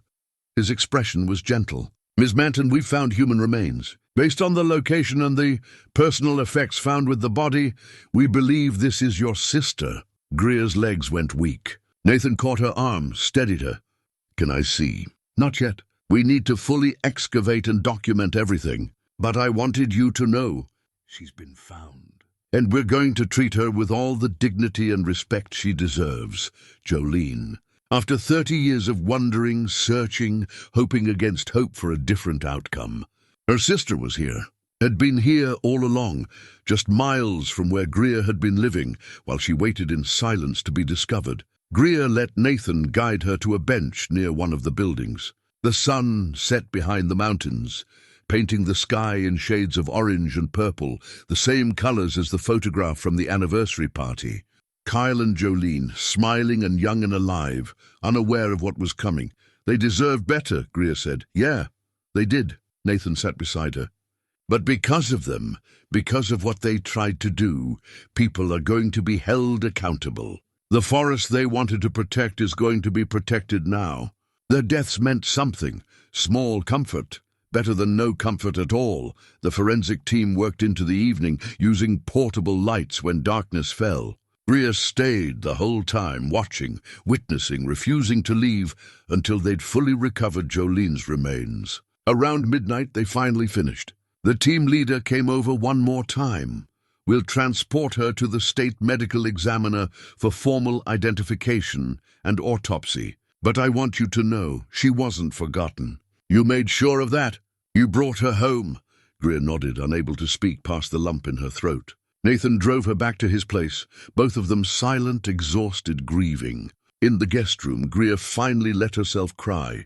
30 years of held-back tears, 30 years of unanswered questions, 30 years of living with a hole in her heart where her sister should have been.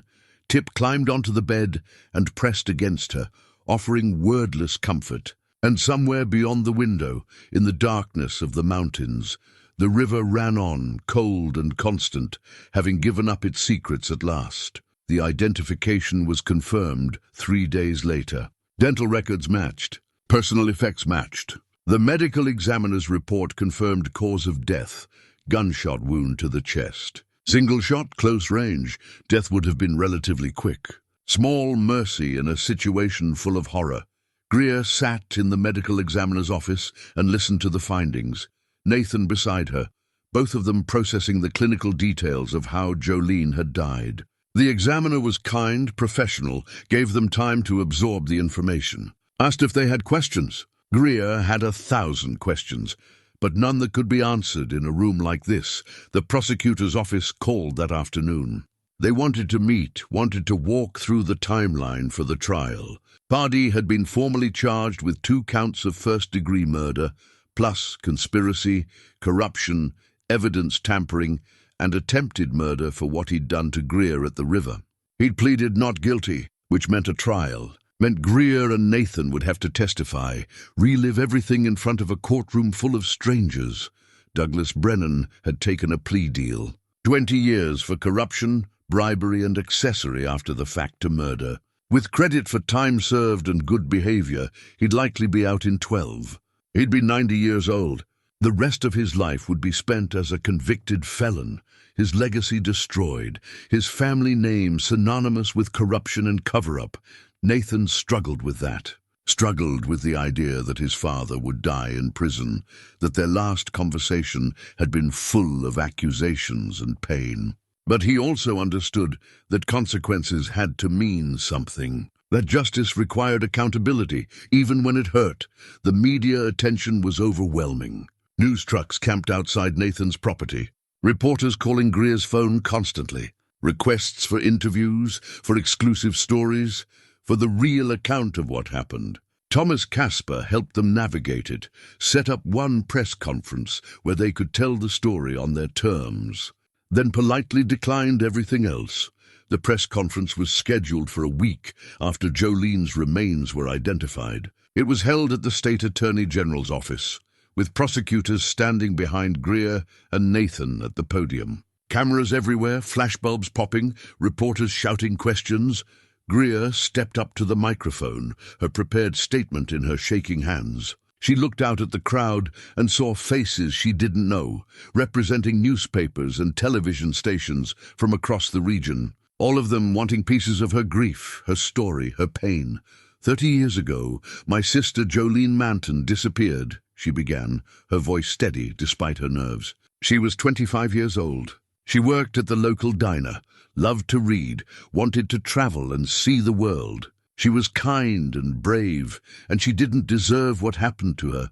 She talked about finding the box in the river, about the investigation, about learning the truth, about Kyle Brennan, who tried to expose corruption and paid with his life, about Vincent Pardee, the man trusted to protect the community, who'd instead become a murderer to protect his illegal income.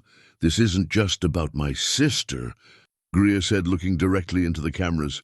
"It's about everyone who's ever lost someone and never gotten answers. It's about corruption that goes unchecked because people are afraid to speak up. It's about the importance of truth, even when the truth is painful." Nathan spoke next, his voice rough with emotion. "My brother Kyle was a good man. He believed in doing the right thing, even when it was hard, even when it was dangerous. He tried to stop illegal activity that was destroying protected forest, and he was killed for it. For 30 years, I lived with guilt because I stayed silent. I knew something was wrong, but I was too scared to act. I won't make that mistake again." The questions came fast after that. How did it feel to nearly be killed? Were they angry at Douglas Brennan? Did they think other cases should be reopened? What did they want people to take away from this story? Greer answered what she could, deflected what she couldn't. The whole thing lasted 45 minutes, but felt like hours. When it was finally over, when they could escape to a back room away from the cameras, Greer collapsed into a chair and put her head in her hands. "You did great," Casper said, handing her water. "Both of you.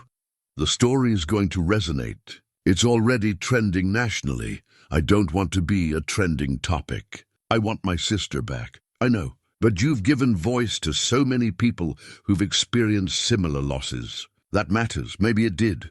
Maybe there was value in sharing pain, in showing others they weren't alone in their grief. But right now, Greer just felt exhausted and hollow.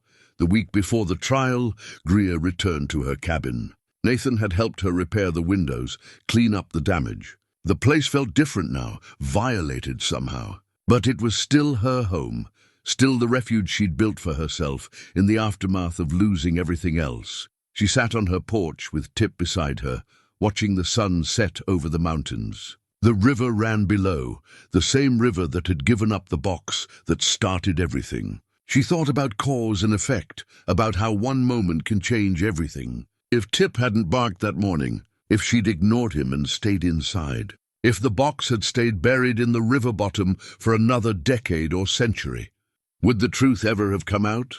Probably not. Pardee would have died peacefully, his crimes unknown.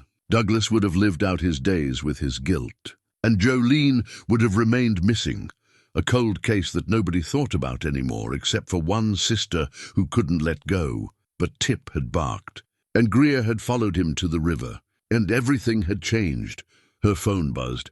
Text from Nathan. "Trial starts tomorrow." "You ready?" She replied, "As ready as I'll ever be." Another text. "We'll get through this together." Yes, they would. Because they had to. Because Kyle and Jolene deserved justice. And the only way to get it was to see this through to the end. That night, Greer pulled out the photograph from the anniversary party one more time. Kyle and Jolene and Angela, young and smiling and full of life. She studied their faces, memorizing them. 30 years ago, they'd had no idea what was coming. No idea that two of them would be dead within weeks, that secrets would be buried, that decades would pass before truth emerged. But they'd also had no idea that their story would eventually be told, that their deaths would lead to accountability, to reform, to other cases being reopened, that they would become symbols of courage and the cost of speaking truth to power. Greer carefully placed the photograph in a frame and set it on her mantel, a memorial to the people they'd been, the future they'd deserved. Tomorrow, she'd walk into that courtroom. She'd face Vincent Pardee and look him in the eye. She'd testify about what he'd done, what he'd taken from her family. And she'd make sure a jury understood the weight of his crimes. She wasn't afraid anymore. Anger had burned away the fear, leaving only determination. Pardee had tried to silence Jolene 30 years ago, had tried to silence Kyle, had tried to silence Greer herself at the river. But silence was over now. The truth was out, and it was loud and clear and impossible to ignore. She slept better that night than she had in weeks. No nightmares, no waking in panic. Just deep, dreamless sleep that left her rested and ready when morning came. The courthouse was packed. Media filled the gallery along with townspeople from Alder Creek, some supporting Greer and Nathan, others still loyal to Pardee despite everything. The divide was visible. People who'd benefited from his protection sitting on one side, people who'd suffered from his corruption on the other. Pardee sat at the defense table in an orange jumpsuit, looking smaller than he had at the river. Older, diminished, stripped of the authority he'd worn for so long. His lawyer was expensive, brought in from out of state, already making motions and objections before testimony even began. The prosecutor was a woman in her 40s named Sarah Chen, sharp-eyed and thorough. She'd spent the past weeks building an airtight case, told Greer and Nathan that Pardee's confession at the river would seal his fate. But they still needed testimony, still needed to present the evidence properly. Greer was called first. She took the stand, placed her hand on the Bible, swore to tell the truth. The whole truth, nothing but the truth. Words that meant something when you'd lived with lies for 30 years.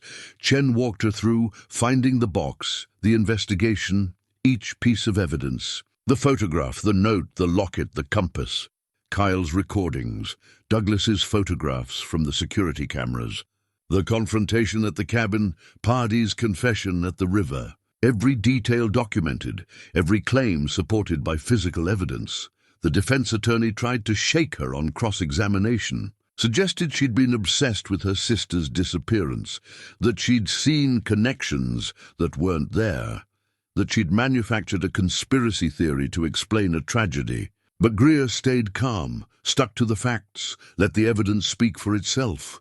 My sister didn't disappear, Greer said clearly. She was murdered by the man sitting at that table, and he spent 30 years lying about it, covering it up, living free while my family suffered. That's not a theory. That's what happened. The courtroom was silent. Even the defense attorney seemed to recognize he'd lost that exchange.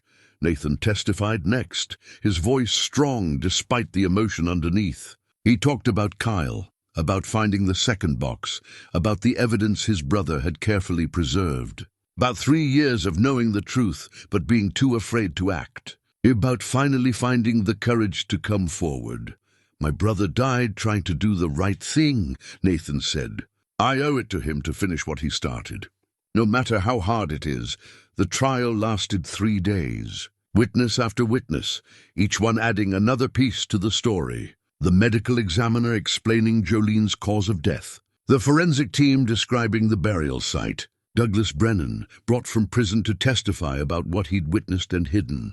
Even Angela Mercer, who flew in to testify about Kyle's last days, about his fear and determination and love for Jolene. The prosecution rested. The defense put up a weak case, suggesting Pardee had acted under duress from Raymond Cole, that he'd been protecting the community from scandal, that his confession at the river had been coerced. None of it held water. The evidence was too strong, the pattern too clear.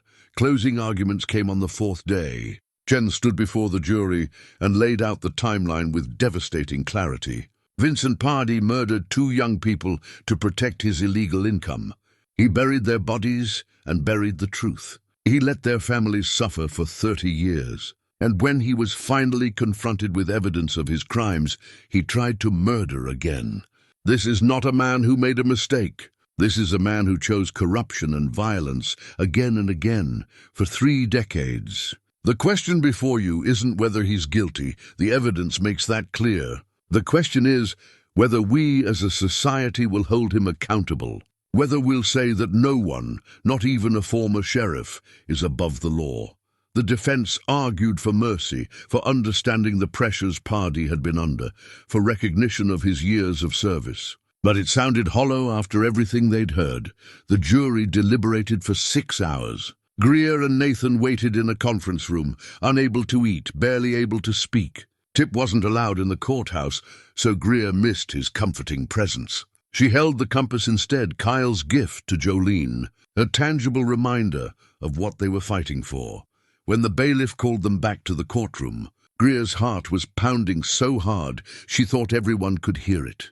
The jury filed in, their faces serious. The judge asked if they'd reached a verdict. "We have, Your Honor. On the charge of first-degree murder in the death of Kyle Brennan, how do you find?" "Guilty. On the charge of first-degree murder in the death of Greer Manton, how do you find?" "Guilty." The courtroom erupted. Some people cheering, others protesting, everyone reacting. The judge banged her gavel, calling for order. Greer felt Nathan's hand find hers, squeezing tight. "Guilty, on both counts. Plus all the lesser charges, conspiracy, corruption, attempted murder. Guilty on everything." Pardee sat motionless at the defense table, his face blank. Whatever he'd expected, whatever hope he'd held on to, it was gone now. He was going to die in prison, just as Nathan had predicted. Justice finally, after 30 years.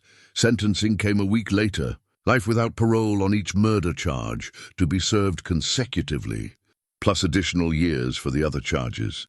The judge's voice was stern as she delivered the sentence. "You were trusted to uphold the law and protect this community. Instead, you betrayed that trust in the worst possible way. You murdered 2 innocent people and spent decades covering up your crimes. This court finds no mitigating factors, no reason for leniency. You will spend the rest of your life in prison, and that is exactly what you deserve." Pardee was led away in shackles. He didn't look at Greer or Nathan as he passed. Didn't acknowledge them at all. Just an old man shuffling toward a future of concrete and bars and the weight of what he'd done. Outside the courthouse, media swarmed again. But this time Greer was ready. She stood at the microphone with Nathan beside her and spoke directly to the cameras. Today, justice was served. Not just for my sister Jolene and for Kyle Brennan, but for everyone who's ever been betrayed by someone in power.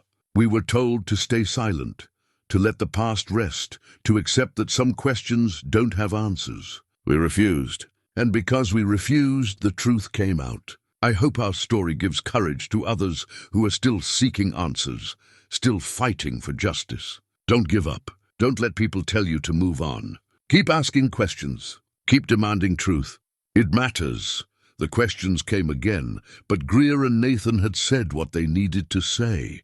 They walked away from the courthouse together, leaving the media behind, ready to start the long process of healing. The medical examiner released Jolene's remains 2 weeks after the verdict. Greer made arrangements for the funeral, choosing a plot in the cemetery overlooking the valley, next to their parents. It felt right, bringing the family back together after so many years apart. The service was simple, but well attended. People from Alder Creek came. Rennie Walsh, Faye Trudeau, Hattie Drummond, others who'd known Jolene or who'd followed the case. Nathan was there, and Angela Mercer flew in to pay her respects. Even some reporters came, keeping a respectful distance. Documenting the final chapter of the story, the minister spoke about loss and justice, about the long wait for truth and the peace that comes from finally having answers. He talked about Jolene's life, not just her death, the young woman who'd loved books and music, who'd dreamed of travel, who'd fallen in love with someone brave enough to stand up for what was right. Greer stood at the graveside and read a letter she'd written to her sister. "Dear Jolene, I'm sorry it took me 30 years to bring you home. I'm sorry I wasn't paying attention when you needed me. I'm sorry for all the time we lost, all the conversations we never got to have, all the life you never got to live. But I want you to know that your death meant something. Because of you and Kyle, corruption was exposed. Justice was served, and other families who'd lost hope got to see that truth can still win, even after decades. I love you. I miss you.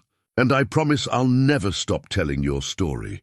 She placed a single white rose on the casket. Nathan placed one beside it in memory of Kyle, and then, one by one, others came forward with their own flowers, their own silent tributes to 2 young people who deserved so much better than they got.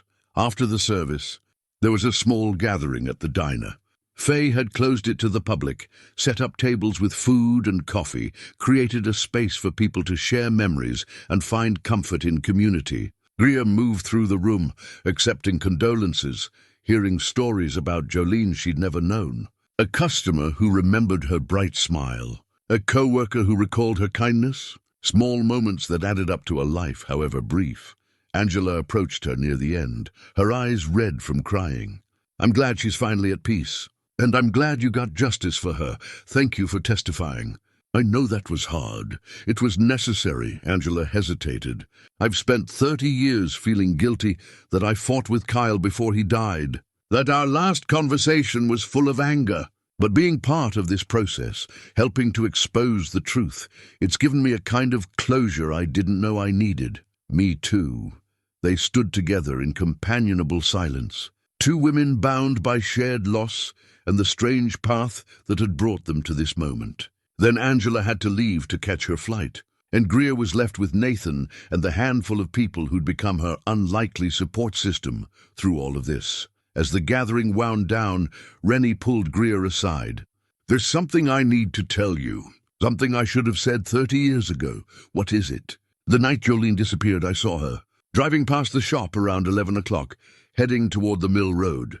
She looked scared. I almost stopped her, almost asked if she was okay. But I told myself it wasn't my business, that she probably had a good reason for being out that late." Rennie's voice broke. "If I'd stopped her, if I'd just asked, she might have told you to mind your own business and gone anyway. Or Pardy might have killed you too." Greer put her hand on his arm. "We all carry guilt about things we didn't do, warnings we didn't see. But the blame belongs to the person who pulled the trigger, not to you. Still, I wanted you to know. Wanted to apologize for not doing more. Thank you for telling me, and thank you for giving me the information about Kyle's camping supplies. That was one of the pieces that helped everything fall into place." Rennie nodded and moved away, unburdened at least a little. Greer understood that impulse, the need to confess, to acknowledge fault, to be released from the weight of silence. They'd all been silent for too long, and now the truth was like a dam breaking, everyone wanting to tell their piece of the story. The sun was setting by the time Greer and Nathan left the diner. They stood in the parking lot, neither quite ready to go home yet. The town looked different now, Greer thought. Smaller somehow, or maybe just less threatening.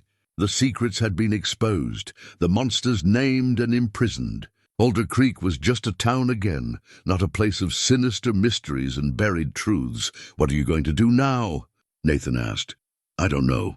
I've spent so long focused on this one thing. Now that it's done, I'm not sure what comes next. You could stay in the mountains, keep living quietly. I could, but I'm not sure I want to hide anymore." Greer looked at the town, at the mountains beyond. Maybe it's time to reconnect, to stop being the hermit on the hill and start being part of the world again. "That sounds healthy. What about you?" Nathan was quiet for a moment. "I'm going to visit my father in prison. I need to, I don't know, make peace with it all somehow. He's still my dad, despite everything. And I need to tell him about the funeral, about the verdict, about how it all ended." "That's brave, or stupid. Hard to tell the difference sometimes." Nathan smiled slightly. "But I think Kyle would want me to try. He always believed in second chances, in redemption. I owe it to him to extend that to our father, even if he doesn't deserve it." They said goodbye, promising to stay in touch, to support each other through whatever came next. Then Greer drove home to her cabin, Tip beside her in the passenger seat, the setting sun painting the mountains in shades of gold and amber. At home, she sat on the porch and looked at the river below. The same river that had started everything, that had given up its secrets and set this whole chain of events in motion. She thought about chaos and order, about how one small thing, a dog barking, a box surfacing, could change everything. Her phone buzzed. Text from a number she didn't recognize. She almost deleted it, assuming it was another reporter. But something made her open it. "Miss Manton, my name is Laura Brennan. I'm Kyle's daughter. My mother never told me about my father until recently, when the trial started. I'd like to meet you if you're willing. I have questions about who he was, what he was like. I understand if you'd rather not, but I thought I'd ask." Greer stared at the message, stunned. Kyle had a daughter, a child he'd never known about, born after his death. Another victim of Pardy's crimes. Another person denied a relationship because of murder and lies. She thought about it for a long moment, then typed a response. "I'd be happy to meet you. Your father was a good man who tried to do the right thing. He would have been proud to know you." The reply came quickly. "Thank you. That means everything." Greer set down her phone and smiled for the first time in weeks. The story wasn't over after all. There were still connections to be made, still healing to be done, still ways for something good to come from all this pain. The sun dropped below the mountains, and the first stars appeared in the darkening sky. Greer sat on her porch with her dog beside her, and the sound of the river in her ears, and she felt something she hadn't felt in 30 years. Peace. Not the peace of forgetting or moving on. The peace of knowing, of having answers, of understanding finally what had happened to her sister and why. The grief would always be there. That kind of loss doesn't heal completely. But the questions were answered. The guilty were punished. The truth was known. And in that knowing, there was a kind of rest she'd never thought she'd find. Tomorrow, she'd wake up and figure out what came next. She'd start rebuilding relationships with people in town, maybe even consider dating again. Think about what the second half of her life might look like, now that the first half's unfinished business was finally complete. But tonight, she just sat in the quiet darkness and let herself feel the weight lifting. Let herself imagine Jolene somewhere at peace too, free from the cold ground where she'd been buried, free from the violence that had ended her life too soon. "I did it," Greer whispered to the night. "I found the truth. It got you justice. You can rest now." And somewhere in the darkness, in the space between stars and mountains and the endless flow of the river, Greer felt something like an answer, like a sister's voice saying thank you, like forgiveness for all the years of not knowing, not acting, not being there when it mattered most. She sat until the cold drove her inside, until Tip nudged her hand, reminding her it was time for bed. And when she finally slept, she dreamed not of violence or loss, but of Jolene laughing at the summer carnival, young and alive and full of joy, living forever in the moment before everything changed.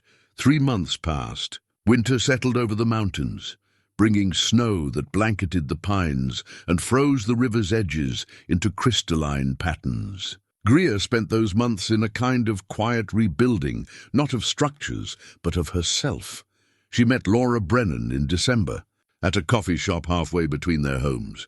Laura was 30 years old, a teacher with her father's dark hair and serious eyes. They talked for hours, about Kyle, about Jolene, about the investigation and trial. Laura had inherited her father's sense of justice, his belief in doing the right thing, even when it was hard. She'd grown up not knowing him, raised by a mother who'd been too young and too scared to tell Douglas Brennan about the pregnancy. But now she wanted to understand who her father had been, what he'd stood for, what he'd died trying to protect.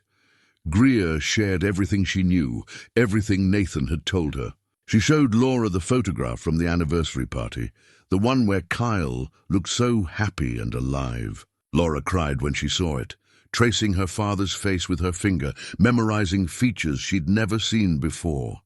They stayed in touch after that. Text messages, phone calls, occasional visits. Laura met Nathan, and the two of them formed a bond over their shared connection to Kyle. It was healing for all of them, finding family in unexpected places, building relationships from the wreckage of loss.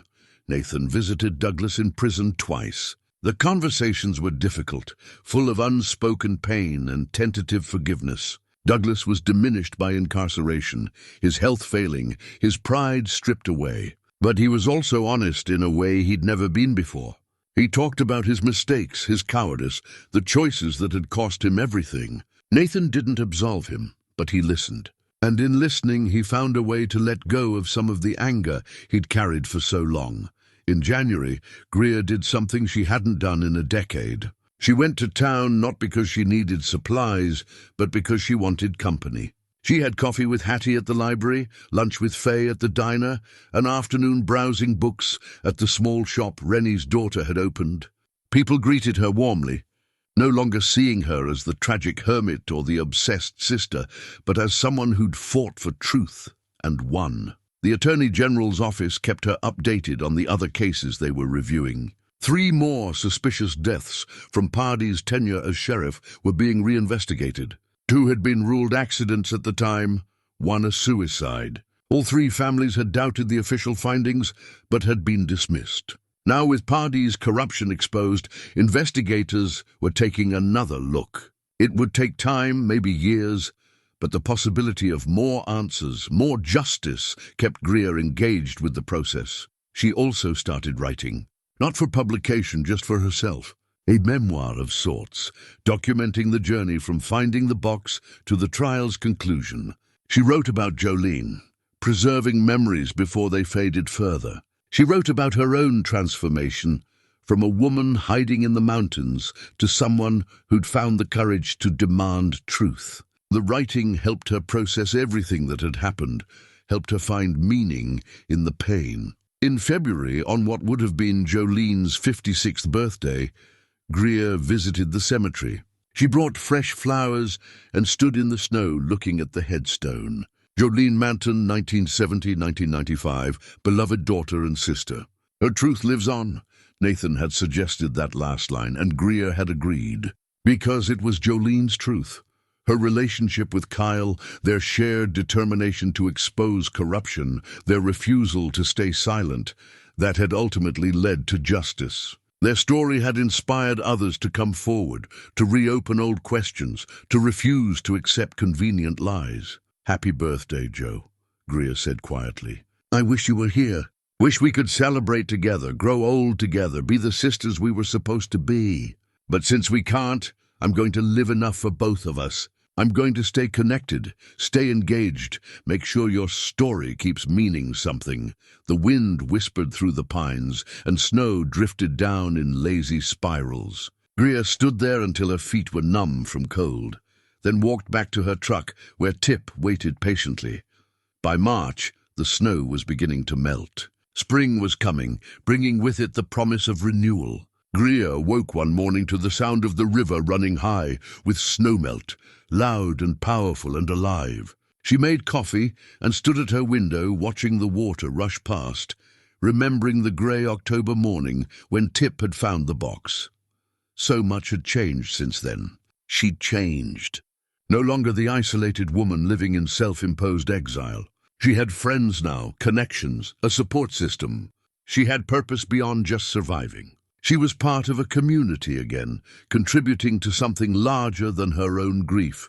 The state had established a memorial at the old mill site. A simple stone marker honoring Kyle and Jolene, acknowledging their courage and the price they'd paid for trying to do the right thing. It also served as a reminder about the importance of protecting wilderness, of holding the powerful accountable, of never accepting easy answers when the truth is more complicated.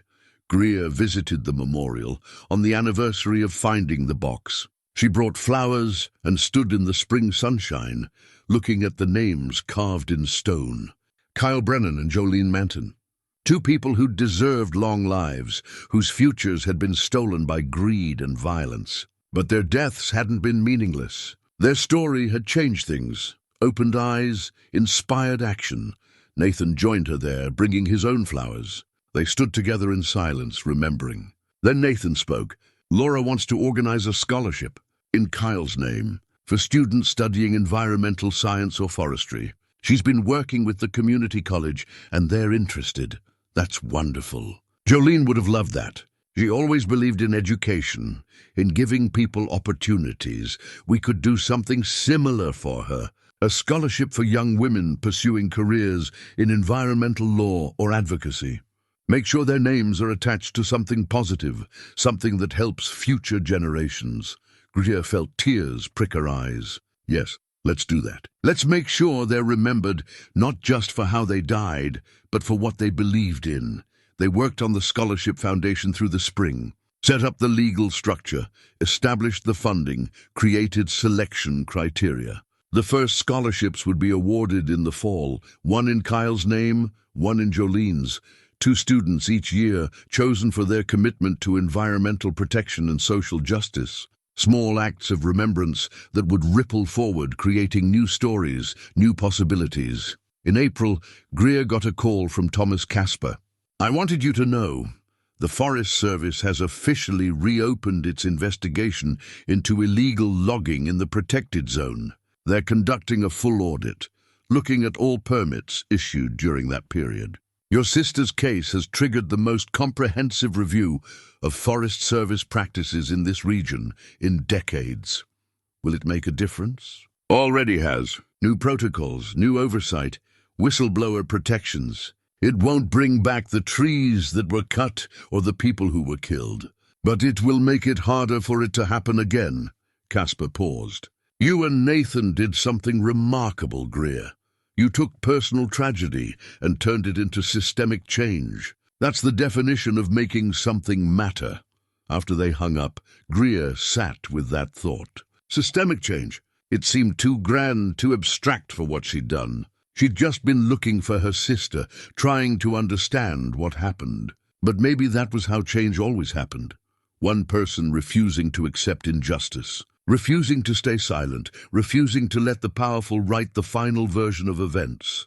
Summer came, and with it, the return of tourists to the mountains. Hikers on the trails, families camping by the river, people seeking the peace and beauty that had drawn Greer here a decade ago. She watched them from her porch, felt less separate from them now. They were all just people trying to find their way, trying to make sense of the world, trying to connect with something larger than themselves. On a warm June evening, Greer hosted a dinner at her cabin. Nathan came, and Laura and Angela, who was visiting for the weekend. Faye brought food from the diner, Rennie brought wine, Hattie brought stories. They sat on the porch as the sun set, talking and laughing, sharing memories of Kyle and Jolene, but also sharing their own lives, their own hopes and plans. It felt right. A community formed not by proximity, but by shared experience, by having survived something difficult together and come out the other side stronger. These people understood her in ways most never would. They'd walked through the fire with her and emerged holding on to each other.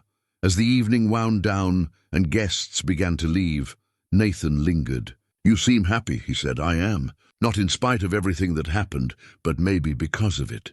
Does that make sense?" Perfect sense. Going through something that hard, surviving it, making sure it meant something, that changes you, makes you appreciate things you took for granted before. Exactly.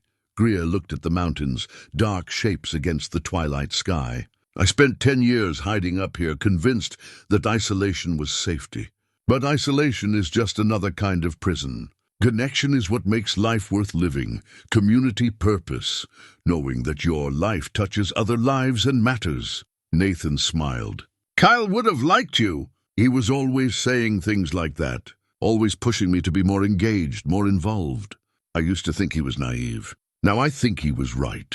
After Nathan left, Greer sat alone with Tip, watching stars emerge in the darkening sky. She thought about the journey that had brought her here, not just the physical journey up the mountain 10 years ago, but the emotional one, from grief to isolation to determination to justice to peace. It had been long and painful and often terrifying, but she'd walked it, she'd survived it, and she'd come out the other side as someone she actually liked, someone who'd faced her worst fears and refused to be broken by them. The river ran below, eternal and unchanging, yet constantly moving.